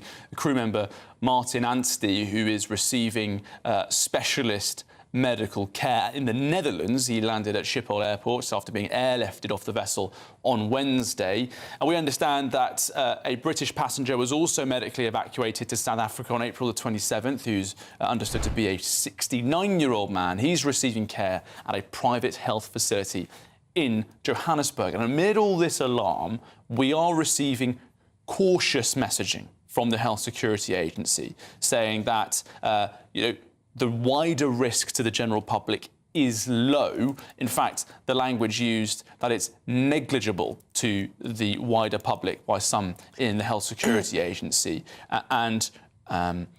The professors there and the deputy directors that have spoken to the media so far saying that, while this is a very deadly disease for those who contact it, the actual spread and the way it spreads puts the general risk at a low risk for the general public. Yeah, thank you so much, Charlie. It's very important to get that message out there. This is not a new COVID. This is not we are aware this virus has been around for a long time, so please do not panic out there. Thankfully, it does seem to be that there is a general trend in viruses. The more transmissible they are, the less deadly they are. And the more deadly they are, the less transmissible they are. Partly because if they're incredibly deadly and kill their host very, very quickly, the host can't transmit it very much. That's absolutely the point. Yeah, thank you so much for that small tangent there. Well, now to move on to one of Britain's national treasures. Yes, Sir David Attenborough turns 100 tomorrow. Celebrations across the country are taking place as the voice of nature reaches this milestone. Well, joining us now is the former BBC producer and editor, John Mayer. John, your reflections on Sir David Attenborough as he's about to pass this historic milestone. Look, it's such a pleasure to be on GBNews talking about something positive about the BBC. This man is a great, an absolute great. He's not only great as a programme maker. Look at the range of programmes that he's done. I mean, have you seen Secret Gardens recently? Where he just goes into he goes into people's gardens and looks at the wildlife, and it's brilliant. I mean, did you see Wild London last year? That was brilliant. This is a man who in the 50s was going to my native land, Guyana, and filming in the jungle there for months. He's beyond reproach. But nobody can afford to make that sort of programme these days, thanks to the economics of British television. The BBC can't afford to make that sort of programme, so who can? And also, don't forget that this was a man who was a controller of BBC Two, a great controller, because what he did was he realised he took the BBC into colour. And you know what programme he got to launch colour TV? Snooker. because all of the coloured balls. Very, very clever, and he was brave. He would take decisions. He invented like that lineup. He always stood by his staff. If somebody attacked them, he would be there defending them. So not only as a program maker, but also program controller. He's beyond belief. And tomorrow there's a concert to celebrate him. And well done the BBC, and well done David Attenborough. John, you're right, it is nice to be talking about a positive story linked to the BBC for one. What do you think his appeal is? Because we've had other wildlife presenters, we've had other wildlife documentaries and series, but he just seems to have this appeal that everybody can appreciate him. Every man to every man and every woman, isn't he? He does have opinions, but he voices them very quietly. Remember, this is the man who sort of put climate change on the TV agenda, very, very quietly. I mean, he said he took years and years and years to decide whether to say something, and then did. He doesn't have firm opinions, and he's everybody's favourite uncle, isn't he? And that lovely voice as well. Yes, and I think it is that voice that is just so iconic, not just in this country, but internationally. Whenever anyone's trying to make, I don't know, a sort of a parody of any sort of nature programmes, it is that sort of husky voice that they first reach for. And here we see, there sits, and it's just iconic and used completely the world over. Not just appeal in this country, but globally too. No, when you see him with the gorillas, you would have thought there'd be a shrill in his voice. There wasn't, was there? He just said, "Oh well, she's just put her hand into my mouth," as though these things happen every day. Let's salute him. He's brilliant, and it's the BBC. It's the absolute best, and let's hope they can do lots more of this sort of thing. OK, John, thank you so much. That's former BBC producer and editor John Mayer there. Thank you very much. And I am going to say this, right, OK, because lots of you are messaging in, right? OK, so the birthday is tomorrow. The reason we're doing it now is obviously, as we all know, it's election results tomorrow. But lots of you are messaging in saying, there is a bit of hypocrisy around the BBC over this, because they fly everywhere to make these amazing programmes, but at the end of all these amazing programmes, there's always a little bit of a lecture on saving the planet and remarkably recently, though, in the old documentaries that they did, in David Attenborough's early career, even mid-career. No, it's only in his very late career. It is, yeah, but a lot of you say, but you won't mention it. So I have just mentioned it, and yes, we are aware of it. And yes, of course, you have a point, but it's his 100th birthday tomorrow, so happy birthday. Yeah, and people are allowed to be wrong about some things. I mean, David Attenborough is very, very wrong about his view of population. He believes that there's a sort of population bomb and that the world has too many people. In fact, in most parts of the world, we're seeing far too few children. I thought we were meant to be having more babies in this country. Well, not exactly. You and I, obviously, Tom, but I mean, Well, I mean... No, OK. Does that count as sexual harassment? I'm not quite sure.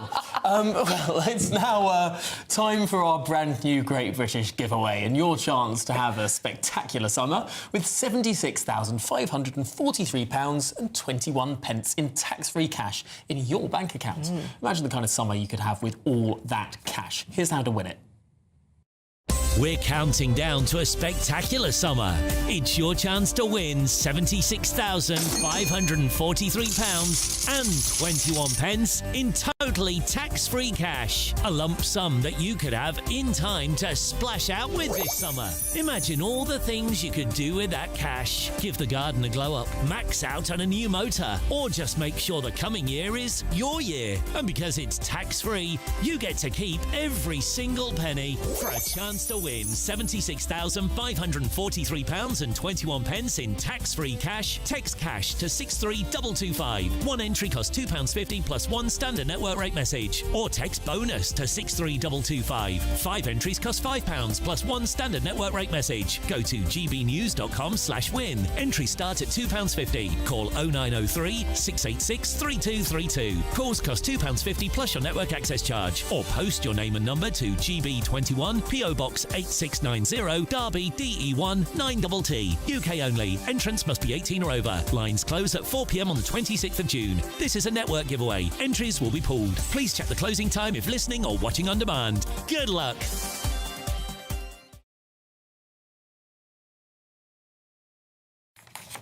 Well, good afternoon, Britain. 21 minutes past 1 is now the time. OK. And, yeah, Jeffrey Epstein's alleged suicide note has finally been released after it was sealed away in a New York courthouse. In the note, the convicted sex offender appears to claim investigators found nothing on him. Epstein was found dead in his prison cell in August 2019. His death was ruled as suicide. Well, joining us now is the royal commentator and author, Paul Connew. Paul, what did you make of the note?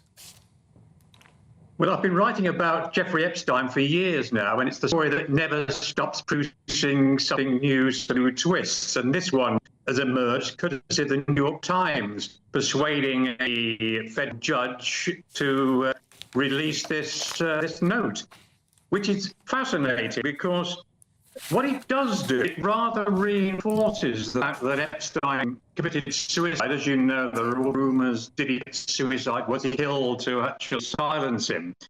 But it's in this note that there's the phrase, little rascals. He says, what do you want to do? Bust out crying, which is a quote from a movie called Little Rascals, later repeated in Raising Arizona, which Epstein was a movie buff, and that would tend to it is true, it's genuine. But he's used the same phrase in a note to his own brother when he was in jail, and which was released as part of the Epstein files. So it's intriguing. It probably does indicate that for those doubters that Epstein did commit suicide, although I don't think the conspiracy theorists will ever accept he wasn't murdered. Well, Paul Connew, thanks indeed for joining us, and apologies to anyone who was hearing the audio issues that we had in that particular conversation. Intriguing story, though. I mean, the note was found by Epstein's cellmate, so inside a book. So. Yes. Intriguing story. The note itself read, they investigated me for a month, found nothing. The note begins. It continues, it is a treat to be able to choose one's time to say goodbye. What do you want me to do? Bust out crying! Exclamation mark, exclamation mark. No fun. It concludes, not worth it! Exclamation mark, exclamation mark. Very intriguing. It's a story we'll be talking about for a long time to come, one expects. OK, this is Good Afternoon Britain on GBNews. There's lots more coming up on today's show, isn't there? Yes, Meghan Markle has shared unseen photos of Prince Archie to mark her son's 7th birthday. Oh, isn't that lovely? All of that and much more to come. This is GBNews, Britain's news channel. We'll see you very soon.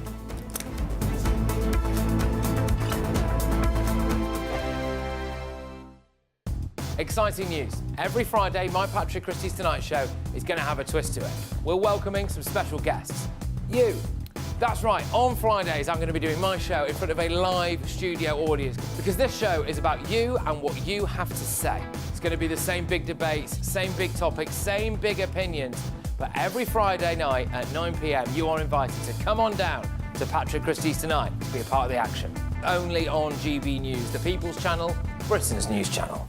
Westminster, the ultimate clique. And you're fighting like rats in a sack. But here on the Camilla Tominey Show, we ask the questions the establishment media is too scared to ask. OK, let me ask you a straight question, because I know you're a straight-talking politician. Whether it's net zero, illegal immigration or law and order, nothing is off limits. You had the power then.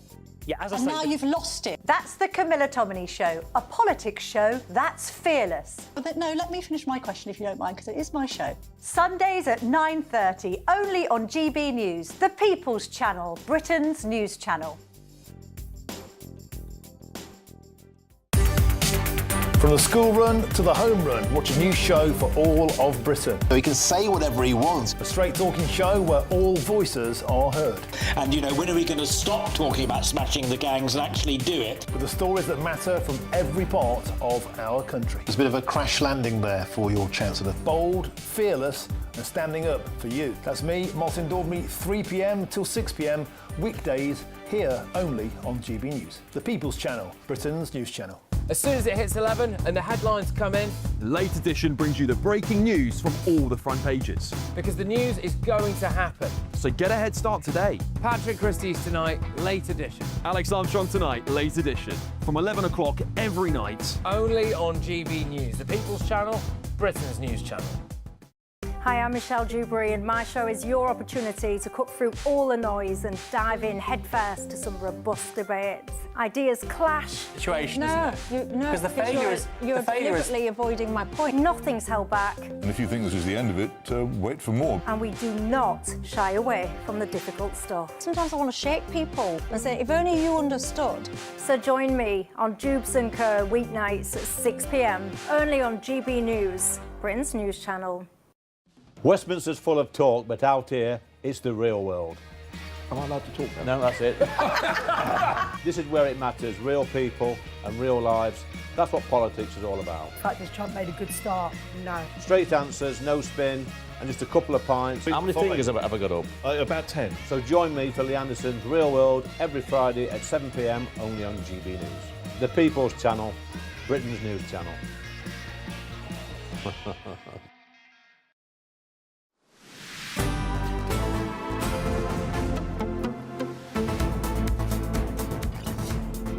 Good afternoon, Britain. It's 27 minutes past 1, and in case you didn't know, Sir David Attenborough. Sir David Attenborough turns 100 tomorrow. Being naughty, it's a very Tom little-known Harwood. fact. Yes, it is. We're not talking about it much, but we can't talk about the important stuff going on today because he's going to be doing that for hours tomorrow, and believe me, you'll have enough by then. We love election period regulations, don't we? But it is his birthday tomorrow, and celebrations across the country are taking place as the voice of nature reaches this milestone birthday. Well, our colleagues at GBNews have been asking the public what Sir David Attenborough means to them. The man is a legend. He's the only, well, the most caring person in the world that exists, I think. Absolute icon. He's a legend. He needs to be cherished. Absolutely. So happy birthday, David. He's loved by everyone. You can't think of anyone who think, oh, I don't like David Attenborough. Everyone loves David Attenborough. Well, it's just an inspiration, if nothing else. And he made me have an interest in what goes on around me, you know, and basically, I wish him another 100 years. And many, many congratulations to David. Keep going. You mean a lot to a lot of people. Well, joining us now is the author of Attenborough, Our Planet, His Voice, Tony Lee Morrill. Tony, thanks indeed for joining us today. Now, of course, his birthday is tomorrow. We've explained a number of times we can't talk about it tomorrow due to the dominance that electoral politics will have across the channel. So now is as good a time as any. What's your impression of Attenborough at 100? Well, it's fantastic to read and hear the emotional support, as you've just shown, and read in the newspapers. As you said, you can't escape from the coverage, but it's really heartwarming, and I can't think of a better person who really deserves it. Tony, I mean, obviously you've written about him. I mean, have you interviewed him? How much time have you spent with him? How would he be feeling about being 100? Well, my first job in television was researching for David Attenborough. I was very fortunate. I worked for the BBC Natural History Unit on his series of Private Life of Plants. So can you imagine being a 21-year-old and having your first boss as David Attenborough? And he was exactly as how you would imagine him to be. He was very warm, he was very empathetic, very generous and very kind. So, but he's a very modest and shy person, so he'd probably be a bit embarrassed about all this outpouring affection. But as I said, I don't think anyone else in the UK deserves it more. Now, of course, lots of people will be thinking about the first time they heard David Attenborough's voice. They'll be thinking about all of the different documentaries that he made, the different series that he made. What do you think he'll be most remembered for? Well, definitely Life on Earth. I think it's touched so many people, including myself, when it aired in 1979, but also the book, which became a bestseller. I remember reading the book at college, and it turned my career because I wanted to study zoology, which I went on to do.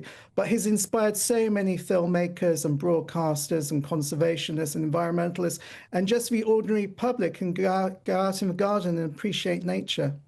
Yeah, I've been watching the latest series, which is about English country gardens, and it's amazing what you can actually watch and find and experience. Tony, thank you so much. That's Tony Lee Morrill there. He's author of Attenborough, Our Planet, His Voice. Thank you so much for joining us. As a country, we're pretty good at producing naturalists, aren't we? Yes. From Charles Darwin onwards. That's naturalists, by the way. We'll get into the other one later on, aren't we? Yeah, well, this is Good Afternoon Britain on GB News. Lots more to come on today's programme. We don't know what, but in any case, Meghan Markle has shared unseen photos of Prince Archie to mark her son's 7th birthday. Yes, all of that and much more, I promise, after your latest news headlines.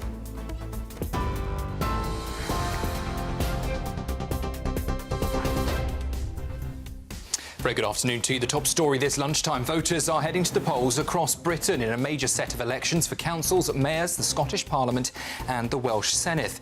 In England, more than 5,000 council seats are being contested across 136 local authorities, along with 6 directly elected mayors.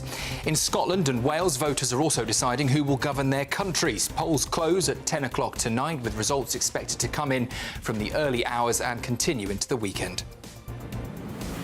There are fresh concerns over hantavirus after 2 suspected cases were reported in Singapore. Both people are isolating while doctors carry out tests. It comes as the UK Health Security Agency says the risk to the British public remains very low. Donald Trump has claimed the war in Iran will be over quickly. Reports suggest the White House believes it could be close to agreeing a 14-point plan, though Iran has not yet responded to the latest American proposals.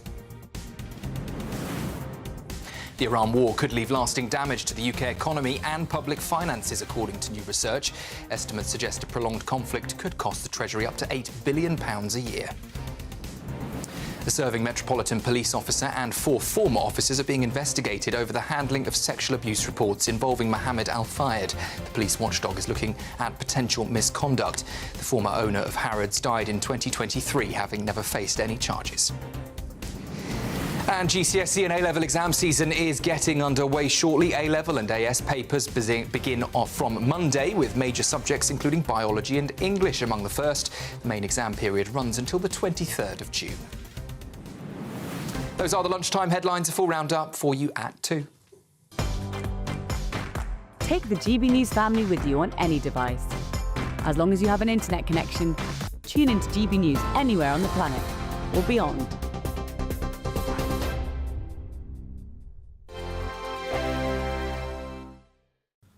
Hello, welcome to your latest weather update from the Met Office here on GB News. A mixture of cloud and sunny intervals through the day today. There are a few showers around, but many places won't see those and stay dry. And for most of us, still on the cool side, but it is a little warmer than yesterday. High pressure is being edged away by this area of low pressure. This weather front will provide some outbreaks of rain into the Western Isles of Scotland, increasing breeze here. Ahead of that, a few showers in and around Belfast, up through the central belt of Scotland. Sprinkling of showers for Wales, perhaps southwest England, 1 or 2 for East Anglia in the southeast. But many places won't see those showers. It'll stay dry. As I said, a mixture of cloud and sunny spells. Feeling quite a bit warmer than yesterday in eastern parts of England. Temperatures, though still generally a touch below average for the time of year, 14, 15, maybe 16 or 17 across parts of the south with some sunshine. There should be some good spells of sunshine along the south coast. 1 or 2 showers maybe in North Devon, extending into south and then up to North Wales.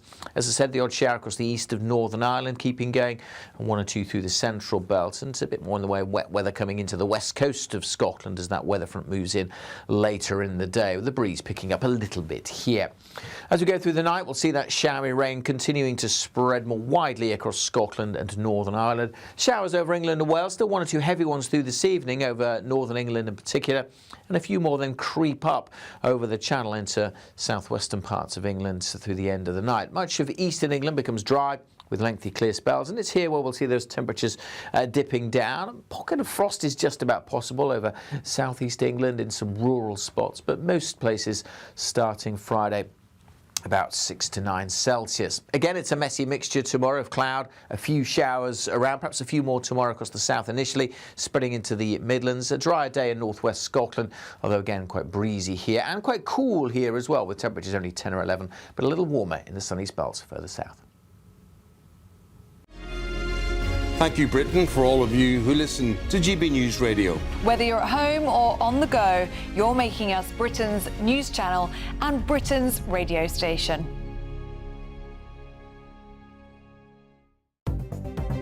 Good afternoon, this is the latest AI travel news from gbnews.com. On the A9 southbound at Fascally, both slip roads are closed for maintenance. In Salford, one M62 westbound lane is closed between junctions 12 and 11, with normal conditions expected just after 2:15. The M1 northbound exit slip at junction 28 is partially blocked by a broken-down vehicle until 1:30.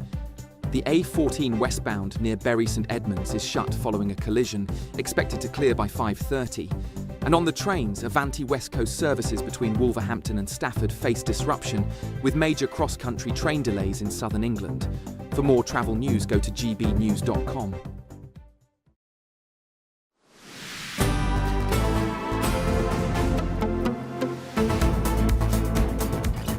Good afternoon, Britain. It's 36 minutes past 1. Now, Meghan Markle has shared unseen photographs of Prince Archie to mark her son's 7th birthday yesterday. Yeah, well, the Duchess of Sussex has shared that rare glimpse into her family life in California. Well, joining us now is the senior royal and entertainment reporter at news.com.au, Bronte Coy. Bronte, thanks so much for being with us here in the studio.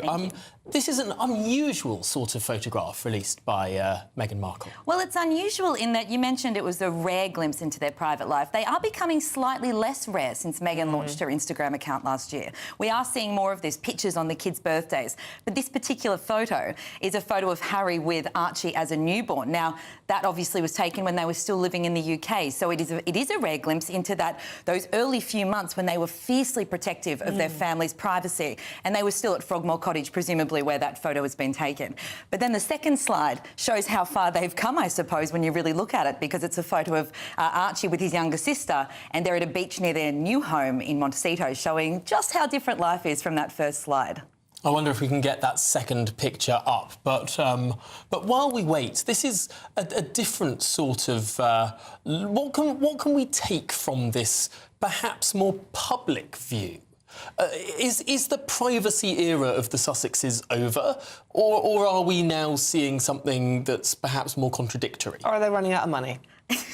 All things can be true. I think we've definitely entered a new era of the Sussexes, and I say that because also, obviously, they had their recent high-profile trip to Australia where they did receive a lot of criticism because they did do that half-in, half-out model, and people close to them told me at the time they felt it was successful and this is how they want to go on, and they're going to be unapologetic about it. Now, how that ties in with how Meghan is now showcasing their life a little, it does feel that they're in a new era where they are just sort of leaning into the criticism they've copped for years about, you know, keeping their family private and leaving the royal family to get privacy, but then monetising aspects of it. And I do feel that they are, unapologetic really summed it up. I think they definitely are in an era now where they're just going to forge ahead. And how did the visit go down in Australia? I mean, they were criticised for that half in, half out. I mean, the Queen, when they did Megxit, said you can't be half in and half out. You have to make one choice. That doesn't seem to be the case. That was the primary criticism. I was there following the tour, actually, and covering it. And it was fascinating because I didn't know just how royal it was going to look. And it looked very royal. It felt very much like a royal tour, having seen them in the past. It came, you know, obviously they're going to get criticism no matter what they do. Their fans support them more. Their critics seem to have more fuel every time they do something. In this tour, I did feel that they, again, unapologetically lent into the fact that they wanted it to be commercial but also philanthropic, and that is in defiance of what the late Queen had said. But, you know, all these years on, clearly that's the model they want to push forward with. So, look, I know that from sources close to them, they think it was a huge success. It certainly hit all the marks, but that criticism, of course, of defying what the palace had said back then is a strong one. Which then begs the question of reconciliation between Prince Harry and his father, the King. Constantly we get sort of hot and cold messaging. Is it going to happen? Are they on a path to reconciliation? If indeed this tour has been Yabu sucks, we don't care for what the late Queen said, we're going to do things our way, that makes it seem like reconciliation is a bit further away. It does seem difficult. It's clearly a tricky balance because there was a lot of distrust among the royal family with Harry and Meghan in the wake of, obviously, Spare, their Netflix series, a number of things they aired publicly about the family. And with that meeting with the King last year with Harry, it certainly, as you say, seemed they were moving in that direction. Now, there hasn't been a lot of noise on that since. It could be that they are not in close communication after that, or the alternative is that maybe Harry has learnt to keep it quiet when they do meet up. But you have to imagine that tours like this, they can't have helped. And certainly you feel that there would be ruffled feathers in the palace, as it is in that defiance of what the late Queen said. But again, this is the career they want to forge forward with. So now, obviously, Bronte, it's Archie's birthday, so the timing is the timing. I mean, you can't help when he has his birthday. But it does also seem a bit like trying to draw attention away from the King's incredibly successful tour in America. The fact that Princess Catherine is off to Italy for the first time since starting her cancer treatment, and also little Charlotte's birthday. Yes, it's a kind of like, well, look at us, we're still here. It was Charlotte's birthday just last week, and this does sort of follow that model that the Prince and Princess of Wales have, which is of releasing a picture of the children on their birthday, a more candid picture as well than what we'd traditionally seen with royal pictures. It is the case that whenever Harry and Meghan release something, it does get attention. Even their critics are clicking on it. You know, it generates attention all over the world. I see it with the audience in Australia, here in England, of course, in America. And again, that has to be something that's a very tricky balance, because the palace, you know, if they are working towards reconciliation, having any of this crossover or moments of pulling focus would be something that would be a point of frustration. But again, I think that she's made Meghan in this case, because it's only her that has an Instagram account. Harry's not online. She's been releasing pictures on all the kids' birthdays since she launched this account last January. And obviously, again, she's indicating this is the model of how she wants to move forward in terms of what she's going to show of their family. And it does feel unapologetic. Very, very interesting. Well, Bronte Coy, thanks indeed for so much. talking us through the twists and turns of the Sussexes' not quite royal life. And of course, let us know what you think. gbnews.com/your say, and join in the conversation about everything we're talking about today. OK, we all know that the Lake District offers some of the most beautiful scenery in the UK, even perhaps the world. But thanks to some confusion between the words naturalist and naturist, people visiting the area may have come close to getting some views they weren't perhaps anticipating this weekend. Our very brave national reporter, Sophie Reaper, has been on the case. The fairest place on earth.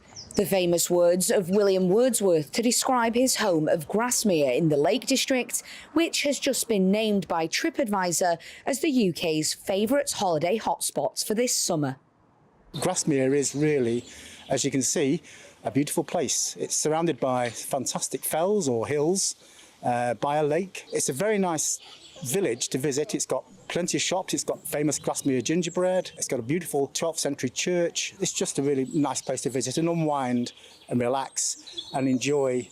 With Grasmere taking the top spot, fourth place went just a few miles down the road to tourist hotspot Bowness on Windermere, with other popular places in Cumbria such as Ambleside, Keswick and Derwent sure to see people flocking in this summer. However, for one nature festival taking place on the edge of the county this weekend, they recently had to put a warning out to some guests who may have been planning to arrive somewhat underdressed for the occasion. That's right, the age-old mix-up between nature and au naturel has forced the festival to ask any nudists to stay at home.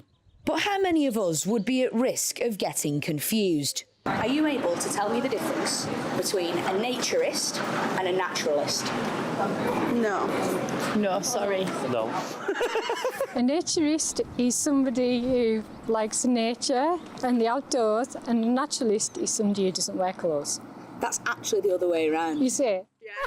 Clearly the terms are easy to confuse, but fortunately any nudists who were planning on attending have been offered a full refund. Just to make sure that any guests hoping to spot a blue-footed booby don't get more than they bargained for. Sophie Reaper, GB News. I am surprised that not so many people know the difference between naturist and naturalist. It's a bit weird. It's quite an important distinction to understand. That was a great report. Well, it is, but yeah, I mean, I kind of know the difference. Have you ever done any reports from a naturist camp? No, I haven't. I have. And they... for my sins, and I was lucky enough to be able to keep my clothes on, which believe me, it really is lucky for everybody else. But they do like playing a lot of games that involve jumping around. I mean, seriously. I mean, it's like, can't you just sit and play chess or something? Okay. Well, why do you have to play volleyball or badminton or anything that involves trampolining. I mean, yeah, you don't... This one's not my story to tell, but when my father was sailing around Menorca, so he sort of got into trouble a little bit and had to draw the boat up on a beach and go home. Anyway, the next day he had to go and collect the boat. And turned out it was a naturist beach. And I will never forget the vivid imagery he described to me of someone windsurfing. Windsurfing on a particularly breezy day. And you can only imagine what was being moved by the wind. Anyway, do let us know your naturist stories at gbnews.com/your say.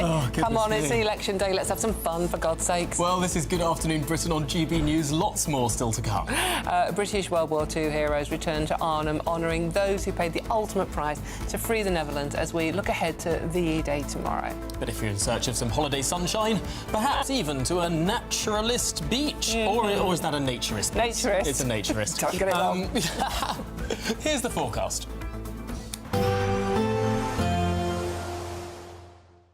Ready to soak up that holiday sunshine? Won't we need some cover? No worries. All sorted. All Clear Travel Insurance sponsors GB News Travel Destinations Forecast.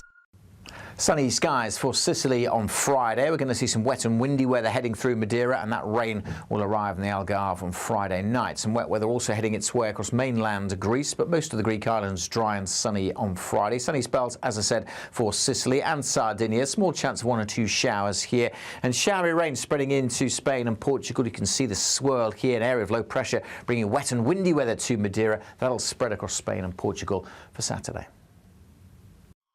All Clear Travel Insurance sponsors GB News Travel Destinations Forecast. At GB News, we love to hear from you, our loyal community. So drop us a line at gbnews.com/yoursay. There you can talk to each other and also to the presenters live on air. gbnews.com/yoursay, because GB News is your channel, Britain's news channel. This is GB News, Britain's news channel. Just have to accept this is now Britain. I think it's very sad, and I think the shoplifting thing has got completely out of control. I mean, one of the stories for Greggs, I mean, it's the 3G story. It's Gosling, Greggs and Greenford. I mean, a particular man that went in and 38 times, I believe, in about 6 weeks, went in and robbed the same Greggs store. And then, actually, he only went away he got a 4-month suspended sentence. And I think then you were talking about, Costa and Pret and that, putting in extra cameras, Sainsbury's extra cameras. Body cams. Body cams in Marks and Spencer's, yes. I mean, it's happening right across the board, and I think they have to be taking their precautions. But it's a very, very sad state of affairs we've got ourselves into. I mean, I think the police are reporting now something like 1,500 shoplifting offences a day, and actually the retailers' associations are suggesting they're underplaying it by 20 to 40 times. You've got to give people in the country hope, and people in the country need to see there is an economic strategy, there's an upwards, there's an opportunity where they're going, the horizon looks better than it is now, so they don't feel desperate. And I think that goes through all of us. Why do you need to do that, not to steal? I think that we've got one of the most repellent governments we've had in an awfully long time, but that doesn't make me want to go. I mean, maybe I should pop across to the Marks and Spencer's across the road and get myself a bottle of champers, because I'm annoyed about the Starmer. Well, they certainly wouldn't be able to do anything about it, Christo, because as you said, under £200. Right, hold the fort. I'm off.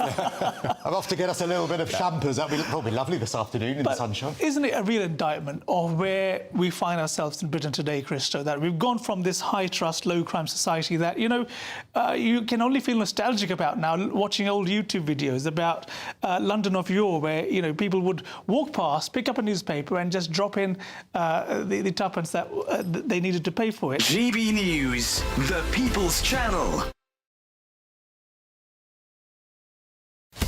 Breaking news, live updates, stories that matter. From the heart of the GB newsroom to every corner of Britain, with our team of dedicated journalists across the UK. GB News bulletins are there to deliver the latest news that matters to you. Bulletins on GB News, the People's Channel, Britain's news channel.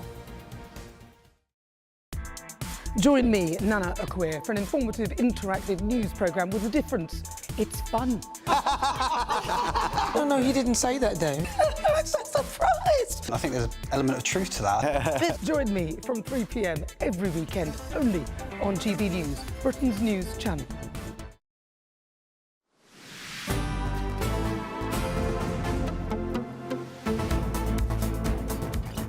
Good afternoon, Britain. It's 10 to 2, and ahead of tomorrow's VE Days commemorations, British Second World War veterans visited the Arnhem war graves in the Netherlands. GB News was invited to join the veterans as they paid their respects to our fallen soldiers. Will Godley has a very moving story. Retracing old steps. Paul Terry fought here in the Netherlands during World War II when he was just a teenager. Now, aged 100, he's returned to pay his respects to those he served alongside and to remember those who didn't make it back home. I am one of the lucky ones, and it's an honour to come back and to be able to salute these brave men that fought and gave their lives. It gives me great pleasure and honour to be back amongst them, really does. There are 1,625 British World War II soldiers buried here. Many of them died while fighting in Operation Market Garden, a crucial fight for the Bridge of Arnhem, just a few miles away from here, seen as a key route into Germany and crucial for defeating the Nazis. Large parts of Holland greeted the Allied troops as the armies swept on, until the Epic of Arnhem. It was a daring Allied offensive that took place just 3 months after D-Day. But Nazi resistance was stronger than expected, and the operation did not go to plan.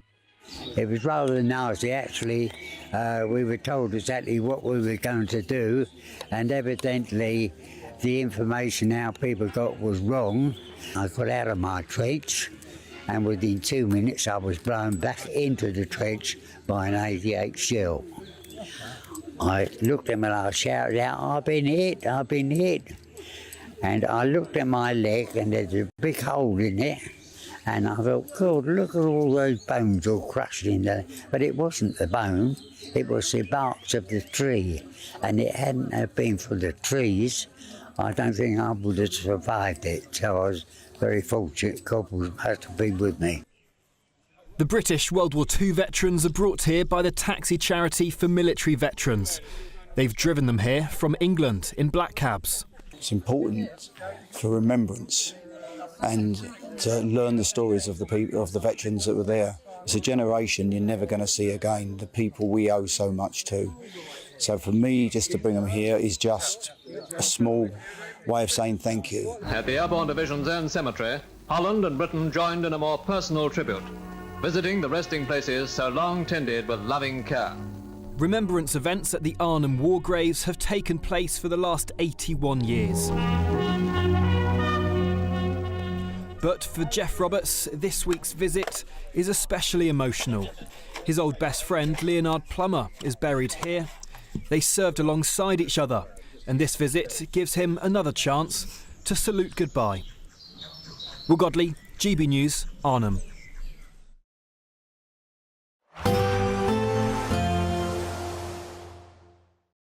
Today, clouds overhead, total zen within. Boxed Solar sponsors the weather on GB News. Hello, welcome to your latest weather update from the Met Office here on GB News. A mixture of cloud and sunny intervals through the day today. There are a few showers around, but many places won't see those and stay dry. And for most of us, still on the cool side, but it is a little warmer than yesterday. High pressure is being edged away by this area of low pressure. This weather front will provide some outbreaks of rain into the Western Isles of Scotland, increasing breeze here. Ahead of that, a few showers in and around Belfast, up through the central belt of Scotland. Sprinkling of showers for Wales, perhaps southwest England, 1 or 2 for East Anglia in the southeast. But many places won't see those showers. It'll stay dry. As I said, a mixture of cloud and sunny spells. Feeling quite a bit warmer than yesterday in eastern parts of England. Temperatures temperatures, though still generally a touch below average for the time of year, 14, 15, maybe 16 or 17 across parts of the south with some sunshine. There should be some good spells of sunshine along the south coast, 1 or 2 showers maybe in North Devon, extending into south and then up to North Wales. As I said, the odd shower across the east of Northern Ireland keeping going, and 1 or 2 through the central belt, and it's a bit more in the way of wet weather coming into the west coast of Scotland as that weather front moves in later in the day, with the breeze picking up a little bit here. As we go through the night, we'll see that showery rain continuing to spread more widely across Scotland and Northern Ireland. Showers over England and Wales, still 1 or 2 heavy ones through this evening over Northern England in particular, and a few more then creep up over the Channel into southwestern parts of England through the end of the night. Much of eastern England becomes dry with lengthy clear spells, and it's here where we'll see those temperatures dipping down. A pocket of frost is just about possible over southeast England in some rural spots, but most places starting Friday about 6 to 9 Celsius. Again, it's a messy mixture tomorrow of cloud, a few showers around, perhaps a few more tomorrow across the south initially, spreading into the Midlands. A drier day in northwest Scotland, although again quite breezy here and quite cool here as well, with temperatures only 10 or 11, but a little warmer in the sunny spells further south. Today, clouds overhead, total zen within. Boxed Solar sponsors the weather on GB News. There's a totally tax-free £76,543.21 in cash to be won. Cash to spend on anything you like. That's like having over £6,000 extra to spend each month for a whole year. You could spend it on a bucket list holiday, treats for all of the family, or just save it for a rainy day. For a chance to win, text cash to 63225. One entry costs £2.50 plus 1 standard network rate message, or text bonus to 63225. 5 entries cost £5 plus 1 standard network rate message. Go to gbnews.com/win. Entries start at £2.50. Call 0903 686 3232. Calls cost £2.50 plus your network access charge. Or post your name and number to GB21 PO Box 8690 Derby DE1 9TT. UK only. Entrance must be 18 or over. Lines close at 4 p.m. on the 26th of June. This is a network giveaway. Entries will be pulled. Please check the closing time if listening or watching on demand. Do you trust what you're being told? Good, because neither do I. Those are just facts. I'm Alex Armstrong, and on my show, we'll expose the spin. Well, I want to answer that, because you didn't let me last time, because you always speak over me. The broken promises. To deny that is denying the truth. And the hypocrisy. We can allow. You think we can allow? Politics, policy, parliament. Nothing is off limits. No sugarcoating, no fear of offence, just the truth laid bare. Tune in every Saturday and Sunday at 9 p.m. for Alex Armstrong Tonight, only on GB News, Britain's news channel. As soon as it hits 11 and the headlines come in, Late Edition brings you the breaking news from all the front pages. because the news is going to happen. So get a head start today. Patrick Christie's Tonight, Late Edition. Alex Armstrong Tonight, Late Edition, from 11 o'clock every night. Only on GB News, the People's Channel, Britain's news channel. I've been in Westminster for a long time, but I know that though power may be here, its effect on people's lives is across the whole of the country. We may be where rules are made, but it's where they're implemented that matters. Join me, Jacob Rees-Mogg, for forthright and frank discussion on where Britain has come from, where it's going, and where it will end up. That's State of the Nation, Monday to Thursday, 8 to 9 o'clock. Vox Populi, Vox Dei. I'm Michelle Dewberry, this is Jubes & Co with you. Hello everyone, Patrick Christie's here to GB News, Britain's news channel. Access the stories that matter to you. Take the GB News family with you on any device. And as long as you have an internet connection. Tune in to GB News, anywhere on the planet or beyond. GB News, the People's Channel, Britain's news channel.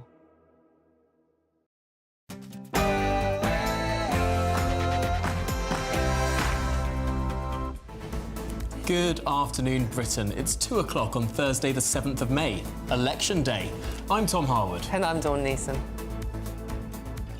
And indeed, millions of Brits are heading to the polls today as the local elections are underway. Elsewhere, 2 British people on board the virus-hit cruise ship have been told to self-isolate after returning to Britain as the ship is en route to Tenerife. We'll get an update from the World Health Organization shortly. They want to make a deal. We've had very good talks over the last 24 hours. And the peace deal is on. Or is it off? Or on? Or off? Could this finally be the time it's reached as Donald Trump says he's had very good talks with Iran? Well, this comes as the United States Secretary of State Marco Rubio meets Pope Leo at the Vatican today, after Rubio wants to heal the rift between Donald Trump and the Pope. And Sussex photo splash. Meghan Markle posts never-seen-before pictures of Prince Archie to mark his 7th birthday. What about that privacy, though? Elsewhere, 3 in 5 Brits fear being wrongly caught by Big Brother facial recognition technology. Are we turning into a surveillance state, or have we already become one?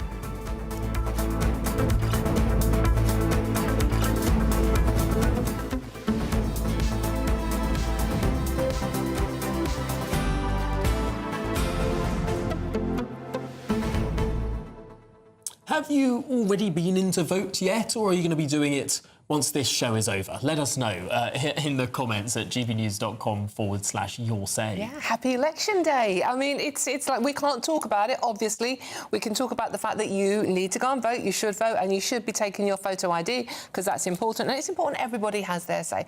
And I, as a woman, I've always voted because I just think it's so important that women have their say, because it wasn't that long ago we weren't allowed to. Certainly. And as... no, you can't say that. Can't really say that. You can't say that. Well, 1970 was the first time that people under the age of 21 could vote. So in the 1970 BBC election coverage, they went to a young person's dancing hall and at sort of 2 in the morning and 3 in the morning they kept cutting back to these awfully prim and proper sort of 19-year-olds who were dancing in ways that today's 19-year-olds do not dance. I can imagine. They're saying sort of how did they feel about the election? Of course, Ted Heath and the Conservatives won, which was a surprise, but I think the young people used to vote more conservatively than they do now. Well, indeed. Which was the other story this week? I don't know if you all saw this one, about people over a certain age not being allowed to vote anymore. Because we're on the way of dying... I'm including myself in this, I'm a boomer. We're on the way of dying out, so our vote really is just going to not really count because we haven't got to live with the consequences. I often hear this from young left-wing people who make up all these different excuses of people that they don't want to vote, but ultimately it's just they don't want people to vote in ways that they don't want voted, and they think that age is a useful cut-off. If it was some other factor, they would say some other factor. They just want fewer people to vote against them and more people to vote for them. Yes, indeed. But we can't talk about that. That's why we're talking about loads of other really, really, really interesting stuff. But you can join in our conversation about all of that stuff. gbnews.com/your say or scan the QR code. And you can hear all of our analysis across the channel unleashed from 10 p.m. when the polls close, or if you'd like to hear from me, I'll be up on your screens at 6 a.m. with a big, beautiful map. But lots of maps, actually, lots of boards, lots of whiteboards involved in this one, and 12 hours of Tom Harwood. I mean, what could possibly go Not wrong? Continuously. In well-apportioned, bite-sized chunks throughout each of the programmes. Well-apportioned Tom Harwood, there's a thought. OK, all of that coming up after news headlines with Sam Francis.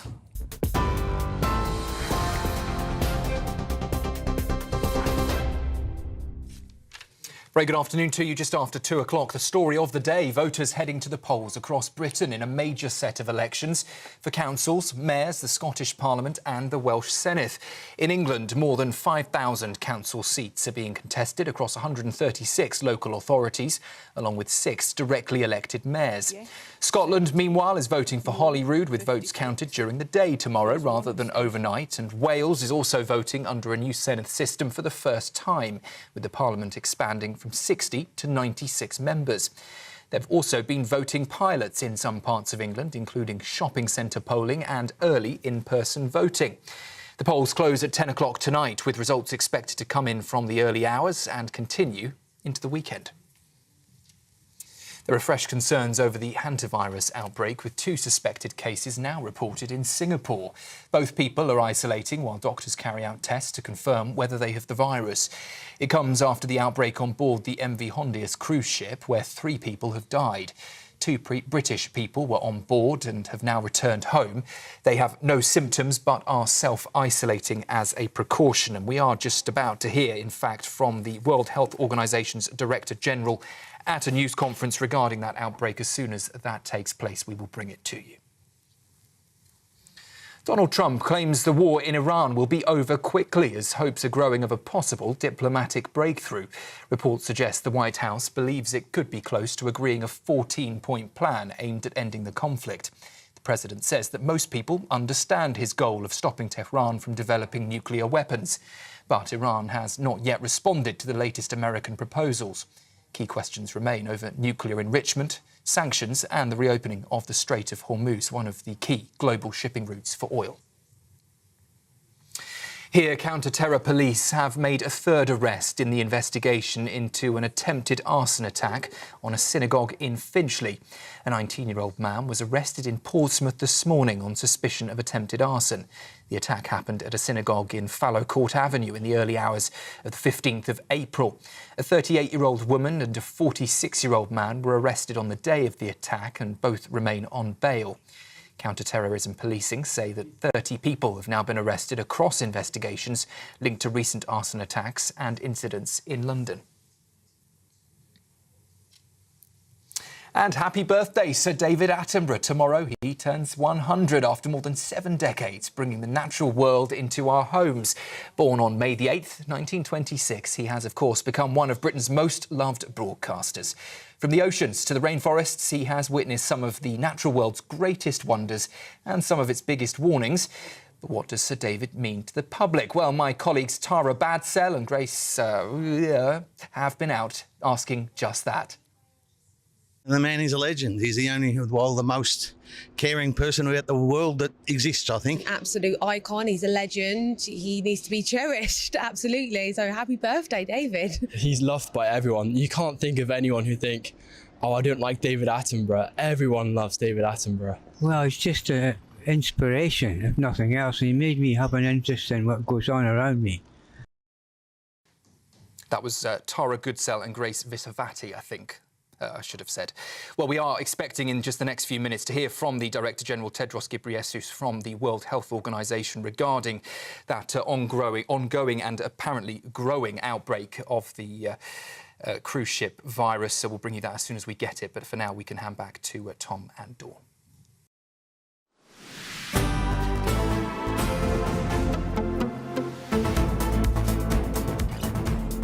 Good afternoon, Britain. It's now 8 minutes past 2.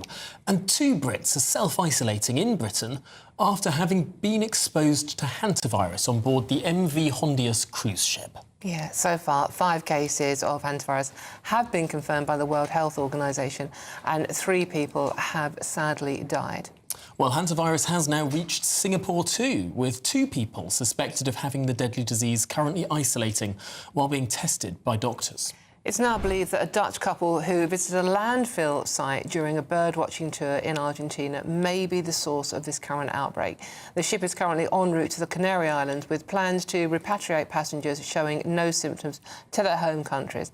That could include 19 British passengers and 4 British crew members. Well, let's speak to our national reporter, Charlie Peters, for more on this. Charlie, it does seem curious that people are being told to self-isolate, that there's a bit of a hands-off approach.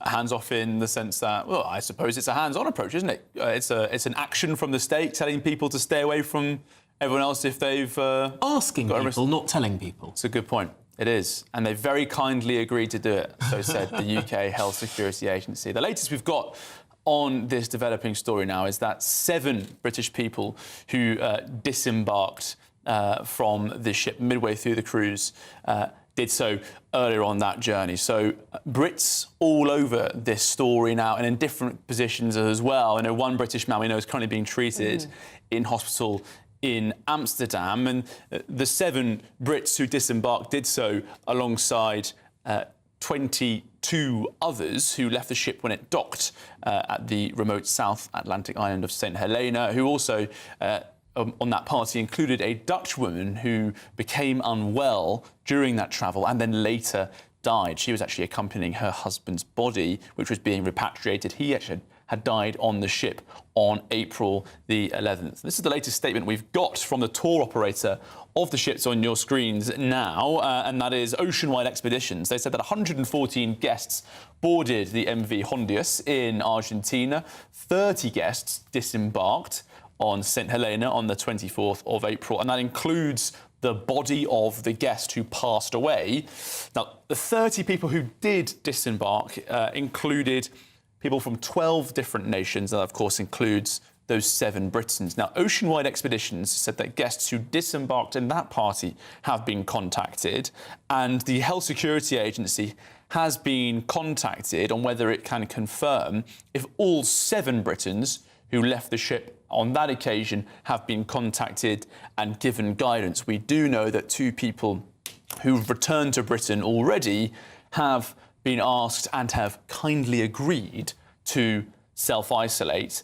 Now, the European Centre for Disease Prevention and Control said everyone on board should be considered a close contact, because that's one of the ways that this virus spreads. It spreads much less easily, perhaps, than the coronavirus, which, of course, the last time we were talking about mass infection on this scale, in any sense, is the closest comparison. But the hantavirus spreads not as close as easily and as readily as the coronavirus. But because of the nature of how cruise ships operate in terms of how disease and virus can spread on them, they are petri dishes, and it's very easy for illness to spread quickly. That's why we've heard from the European Centre for Disease Prevention and Control saying that everyone on board should be considered as a close contact. So those 2 Brits who've already returned, they are isolating, and they flew back to Britain via Johannesburg.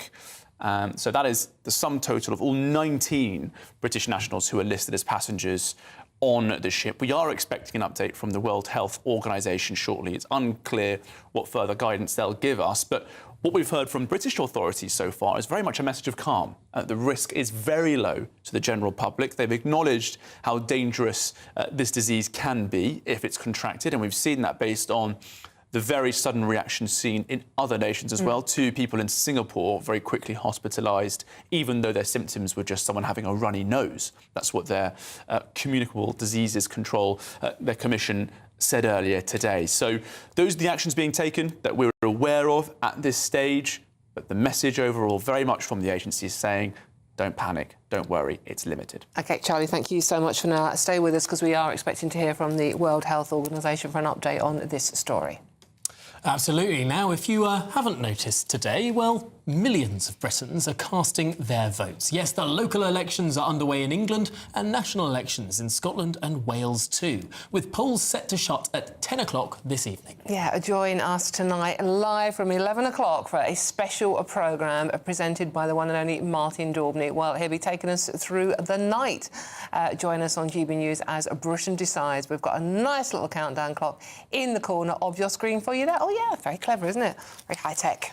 Absolutely. So some of those council results to come overnight, and then more results through on Friday too. Big day tomorrow. Big day. For Tom Harwood as well, with lots of boards for him to draw on and play with.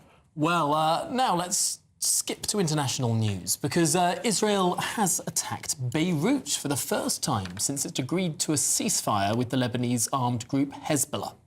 As that happened overnight, President Trump told a journalist there is a very good chance of the Iran war ending after reports America has given in to a number of demands from Tehran. Well, joining us now is the Iranian human rights activist Lily Mu. Lily, we are getting mixed messages here. It seems that there's going to be a ceasefire, then there's going to be restarting bombing, that there's ships attacking one another, and then there's ceasefire talk again. I mean, where do we stand? I mean, the only thing I can correlate this system or style of messaging that's coming out of or surrounding the Middle East and the war unfolding in the Middle East is literally like our music, drum beats with unpredictable sounds. President Trump one day says to the Iranian people, come to the streets, I will support you. Today there is whispers or even sounds of the war coming to an end, yet the regime is still standing. So who are these negotiations with, and why is it that Hezbollah suddenly getting fired at? As far as I know, based on the 2.5 years of observing and experience in seeing the unfolding of this war in the Middle East, IDF has been a defense mechanism, and if they're hitting Hezbollah, it's probably because they are unfolding attacks that could have been happening on, against Israeli civilians. And Hezbollah is a terrorist organization. They're a proxy of the Islamic regime in Iran, and they carry out their will. They are the closest when it comes to proximities and borders to Israel from a hand of the Islamic regime in Iran. And Hezbollah is just another IRGC member. So for as long as IRGC is active in the Middle East, Hezbollah will be active.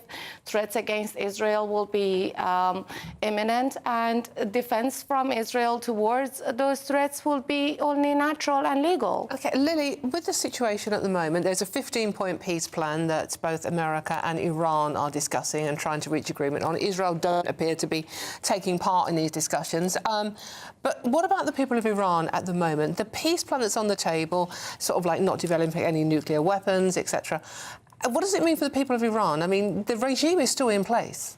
Just like I said, it's an unpredictable drumbeat. The people in Iran are, just like yourself and I, are ear to the television, or, I mean, let's not forget, it's been almost 60 days or more than 60 days of internet blackout. So Iranian people are only exposed to the news that the state media will teach them or share with them.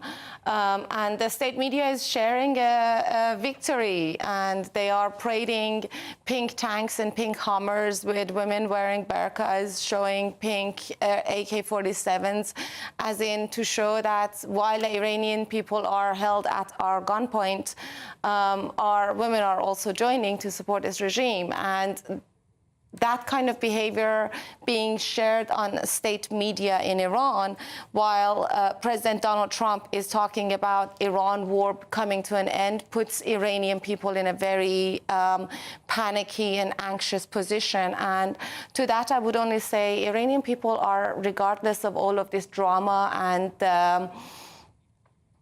entertaining headlines, if I may, they are still hopeful and are looking for their allies to carry out this regime's downfall along with them. And I say this regime's downfall, I mean the kinetic action that is taking place against Lily, them. I'm so sorry, I'm going to have to interrupt you. We can go live to the World Health Organization for an update on hantavirus. Last Saturday, the United Kingdom notified WHO under the international health regulations of a cluster of passengers with severe respiratory illness on a Dutch-flagged cruise ship, the MV Hondius, which had traveled from Argentina to Capo Verde.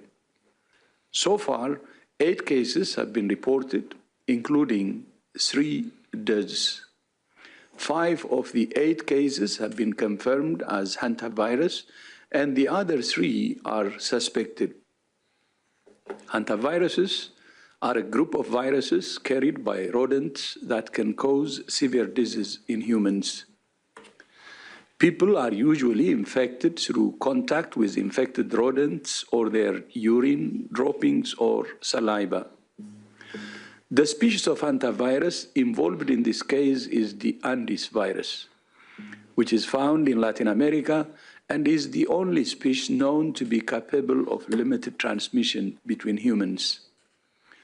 In previous outbreaks of Andes virus, transmission between people has been associated with close and prolonged contact, particularly among household members, intimate partners, and people providing medical care. That appears to be the case in the current situation. The first case was in a man who developed symptoms on the 6th of April and died on the ship on the 11th of April.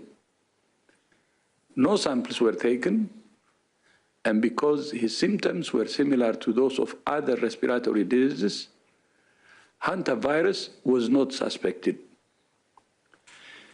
The man's wife went ashore when the ship docked at the island of St. Helena and was also symptomatic. She deteriorated during a flight to Johannesburg on the 25th of April and died the next day. Samples were taken which were tested at South Africa's National Institute of Communicable Diseases and confirmed as hantavirus. The third death was of a woman on the ship who developed symptoms on the 28th of April and died on the 2nd of May. Another man presented to the ship's doctor on the 24th of April, and he was evacuated on the 25th of April from the island of Ascension to South Africa, where he remains in intensive care. Doctors from Cabo Verde boarded the ship to provide care for the 3 other passengers with symptoms. WHO coordinated their evacuation to the Netherlands for treatment. I would like to thank Prime Minister Ulises Correa e Silva of Cabo Verde for his support in facilitating the evacuation of these 3 patients based on our request. 2 are in a stable condition in hospital, and 1 is asymptomatic and is now in Germany. The 8th case was in a man who disembarked in St. Helena. Following advice from the ship's operator, he reported himself with symptoms in Zurich, Switzerland, and was confirmed yesterday to be infected with hantavirus. The Geneva University hospitals then sequenced the virus and confirmed it as Andes. None of the remaining passengers or crew on the ship are currently symptomatic. WHO is aware of reports of other people with symptoms who may have had contact with one of the passengers. In each case, we're in close contact with the relevant authorities. Given the incubation period of the Andes virus, which can be up to 6 weeks, it's possible that more cases may be reported.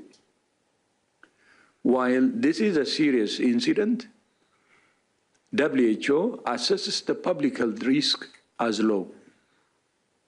It also shows why the international health regulations exist and how they work. WHO is working with multiple governments and partners on the response under those regulations.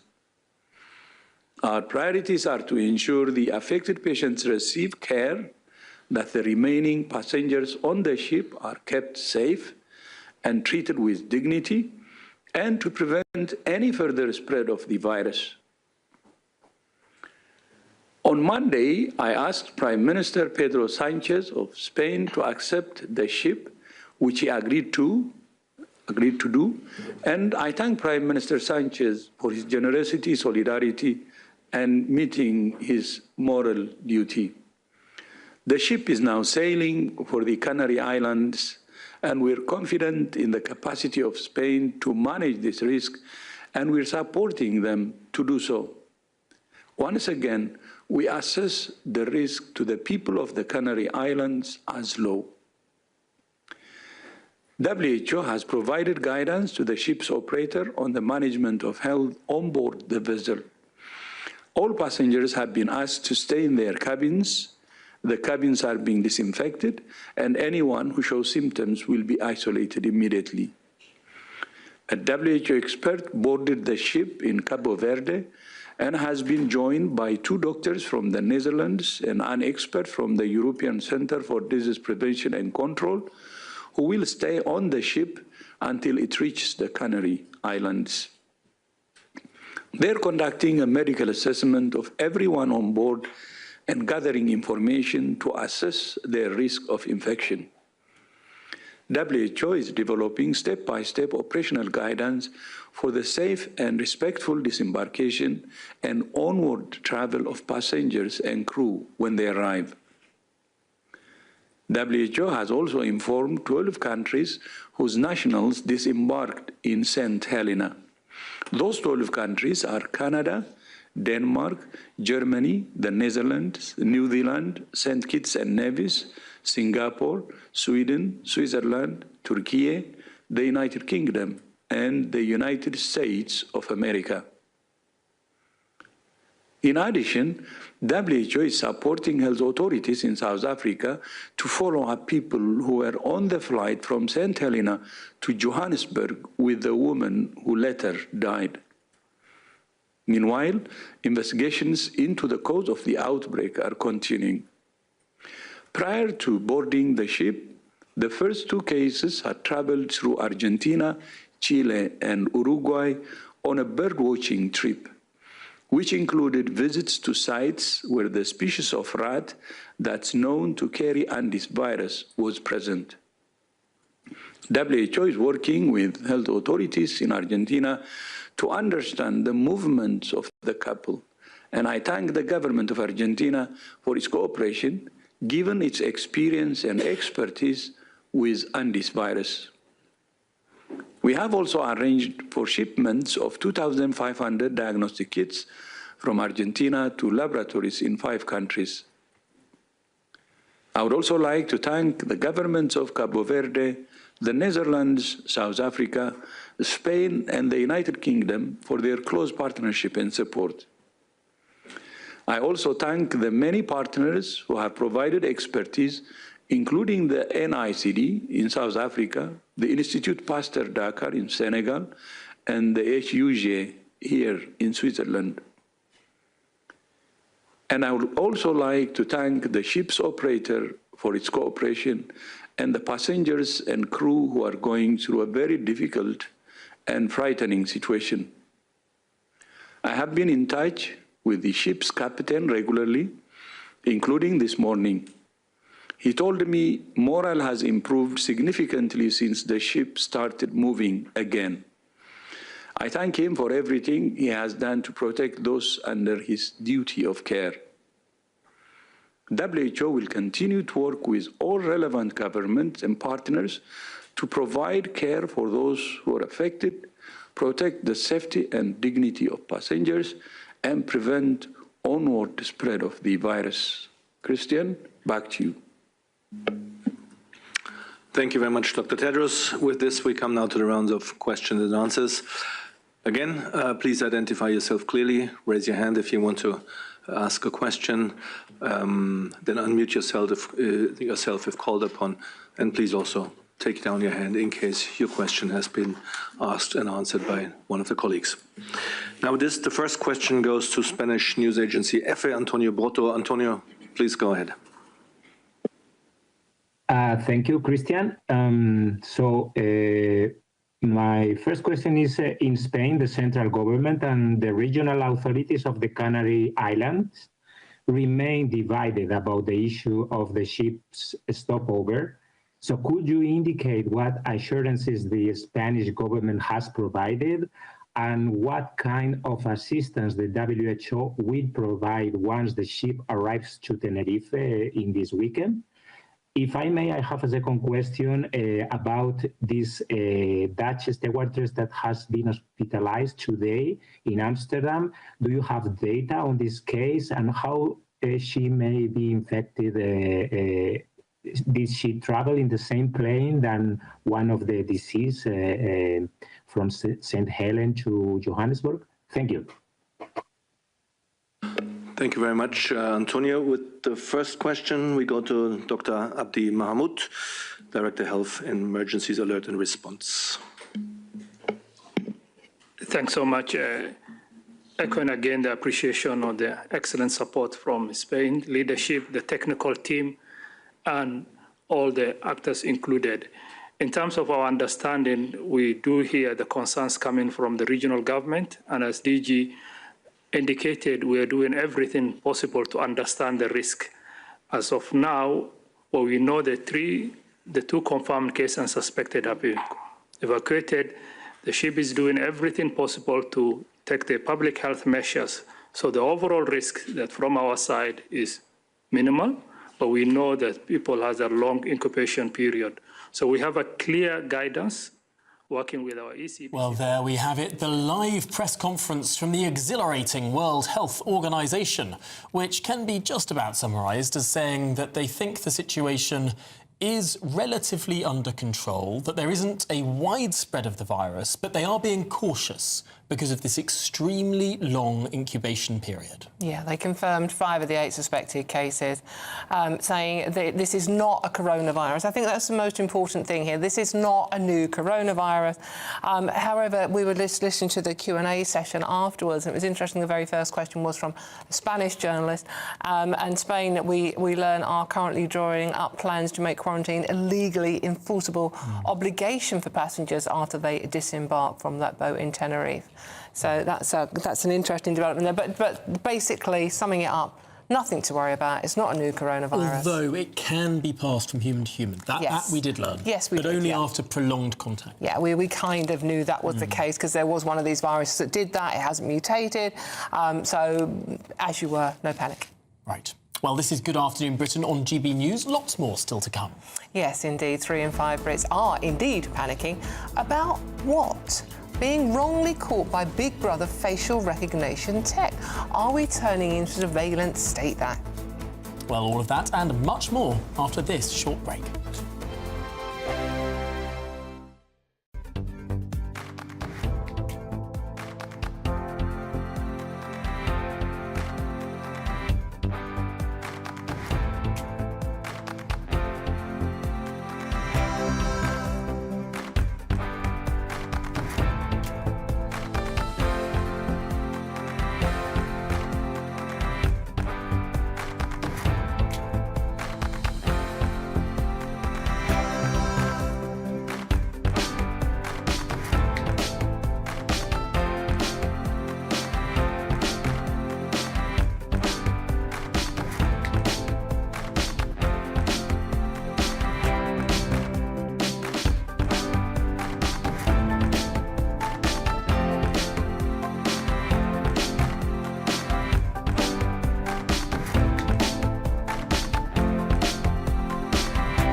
Bold. They are under no illusion. Ray. Are you a human trafficker? Boundless. I've had enough of the nonsense, and I'm not afraid to say it. Don't get us on the BBC. Every weeknight, I tear through the headlines. The smell of gasoline. Should we be worried about it? From Westminster madness to cultural war chaos. What we're going to do now is they are throwing things out the car as we speak. Get ready, Britain. Here we go. Patrick Christie tonight, weeknights from 9 p.m. only on GB News, Britain's news channel. From the school run to the home run, watch a new show for all of Britain. He can say whatever he wants. A straight talking show where all voices are heard. And, you know, when are we going to stop talking about smashing the gangs and actually do it? With the stories that matter from every part of our country. There's a bit of a crash landing there for your Chancellor. Bold, fearless and standing up for you. That's me, Martin Daubney, 3 p.m. till 6 p.m, weekdays, here only on GB News. The People's Channel, Britain's news channel. Hi, I'm Michelle Dewberry, and my show is your opportunity to cut through all the noise and dive in headfirst to some robust debates. Ideas clash. Situation, isn't it? No, because the failure is you're deliberately avoiding my point. Nothing's held back. And if you think this is the end of it, wait for more. And we do not shy away from the difficult stuff. Sometimes I want to shake people and say, if only you understood. So join me on Jubes & Co weeknights at 6 p.m, only on GB News, Britain's news channel.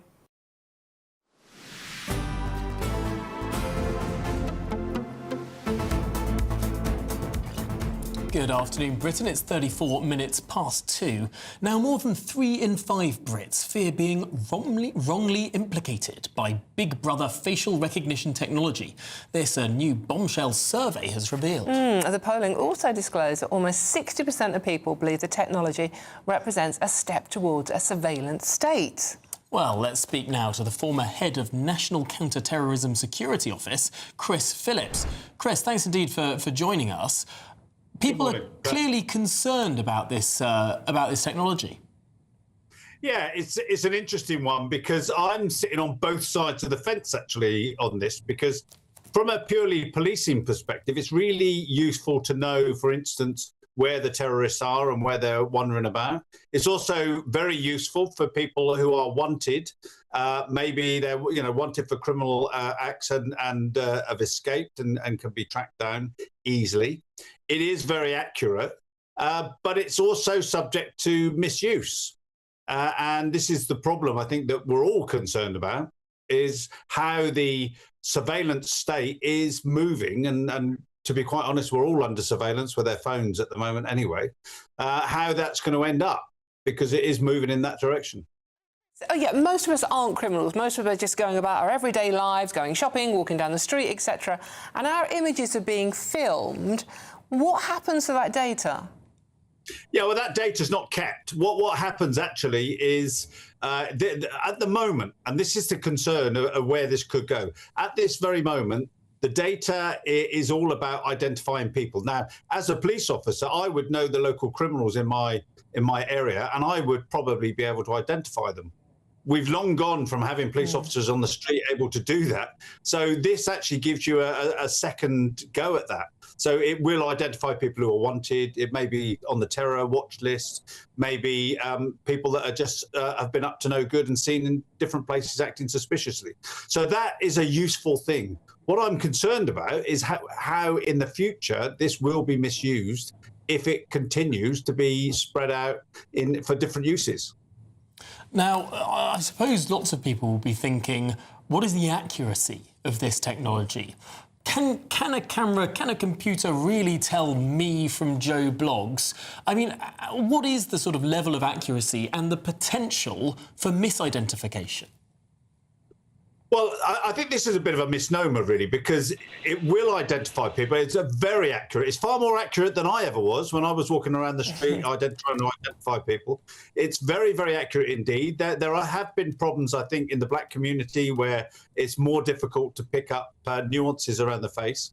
However, don't forget, this is not a means to this is a means to an end. It's not an end. So when the facial technology picks someone up and identifies them, then the police officer will go and talk to them and then can go through the standard checks to see who they are exactly. It's unlikely that people are going to get arrested just because their face is on the computer. It will be the face is on the computer, you look like someone, and because of that, I'm going to question you. Chris, how much of this do we have on our streets already? Well, there is facial recognition. Don't forget, we've already kind of got this with ANPR on our motorways. If you drive your car around, your car registration number is being tagged, and that so if I pump in your registration number of your car, I can tell which roads you've been on over the last 6-12 months. So it's already there, and the big concern, and I think this is a quite legitimate concern, is that where's this going to go? You know, we've got our phones literally geolocate us every minute of the day. We've now got this facial recognition. You know, it's okay if you've got a government that's not trying to do you any harm. But of course, we've seen what we see in Russia, China, is these things can be misused. And it's that I think concerns everyone, should concern everyone. I think the other really concerning thing that some may have is just how secure is all of this data. We know that the government very often sits upon hugely valuable data, and we have seen people hack into NHS data, private company data. We've seen government laptops be left on trains, for goodness sake. I mean, ultimately, if a bad actor wanted to find out about where we were, who we are, what we did, what our routines were, if this is all being stored by the government, does that put us at risk, not from the government, but from those that hack it? No matter how good your data storage is, there's always a vulnerability somewhere, and we've seen that those being attacked. I mean, it would worry me more as a for instance, if someone like the Chinese government wanted to to find someone, and they actually put their own facial recognition up, which maybe they have, maybe they haven't, I don't know. And then, of course, they can also find people on our streets. And so where this goes, it's really quite scary. And with the advent of AI to do the checking, it becomes almost instantaneous. And the options and the ability of bad people, bad governments to misuse this kind of system is so high that we've just got to be very, very careful. That's what worries us. Chris, thank you so much for that. That is former head of National Counter-Terrorism Security Office, Chris Phillips there. I'm sorry, I'm still a bit twitchy about this one. I know my phone's tracking me all the time. I know that, but...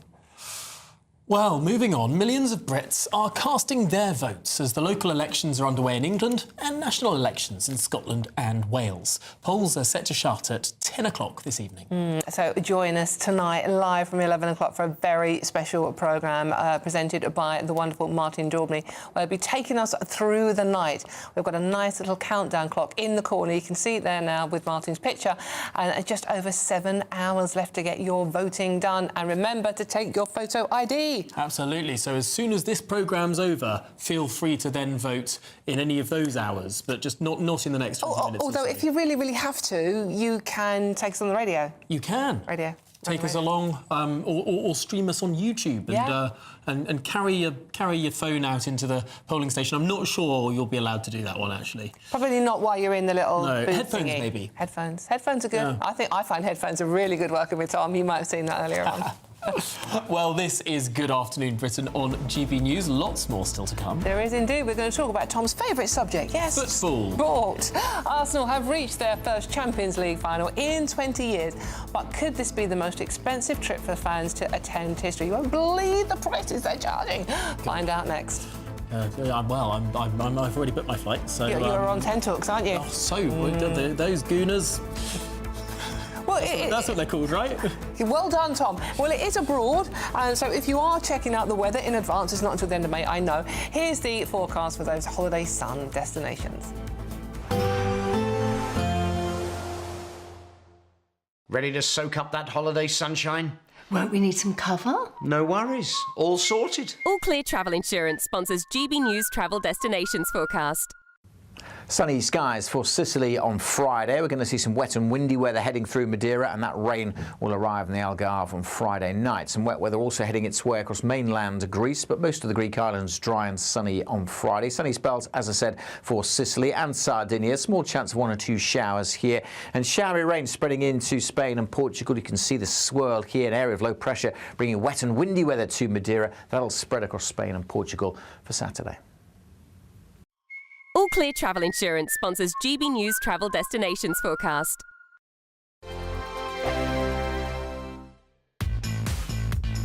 5 hosts, 5 opinions, 5 fearless debates, 5 unfiltered takes on the day's news. 5 reasons not to be anywhere else on Saturday night. This is the Saturday 5. You got me. You got me good there. Britain's biggest Saturday night TV show. It's not a bad brand. Yeah. Uncensored. Very, very racy tonight on the...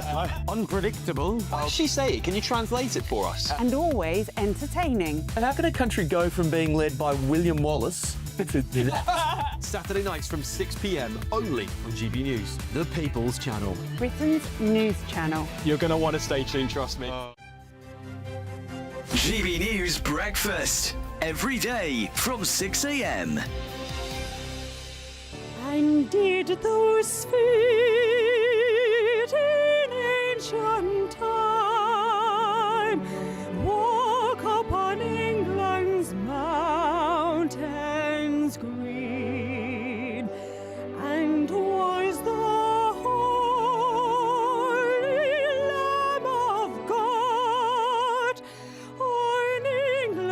pleasant pasture seen?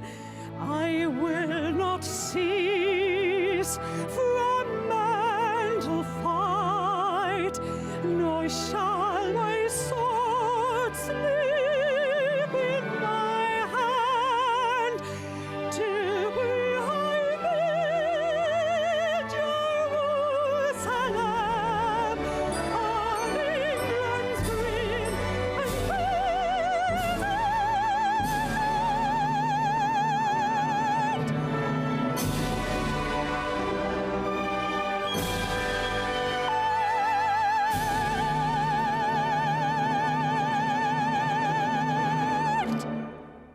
So we spoke about this last time you were in, and we said Jerusalem on St George's Day is just perfect. I mean, it's one of those songs that it never fails to move you. Yeah. Composed by Parry, beautiful words by William Blake. It's an absolute classic and a privilege to sing. It's lovely because I don't know what it is about it. It's so stirring.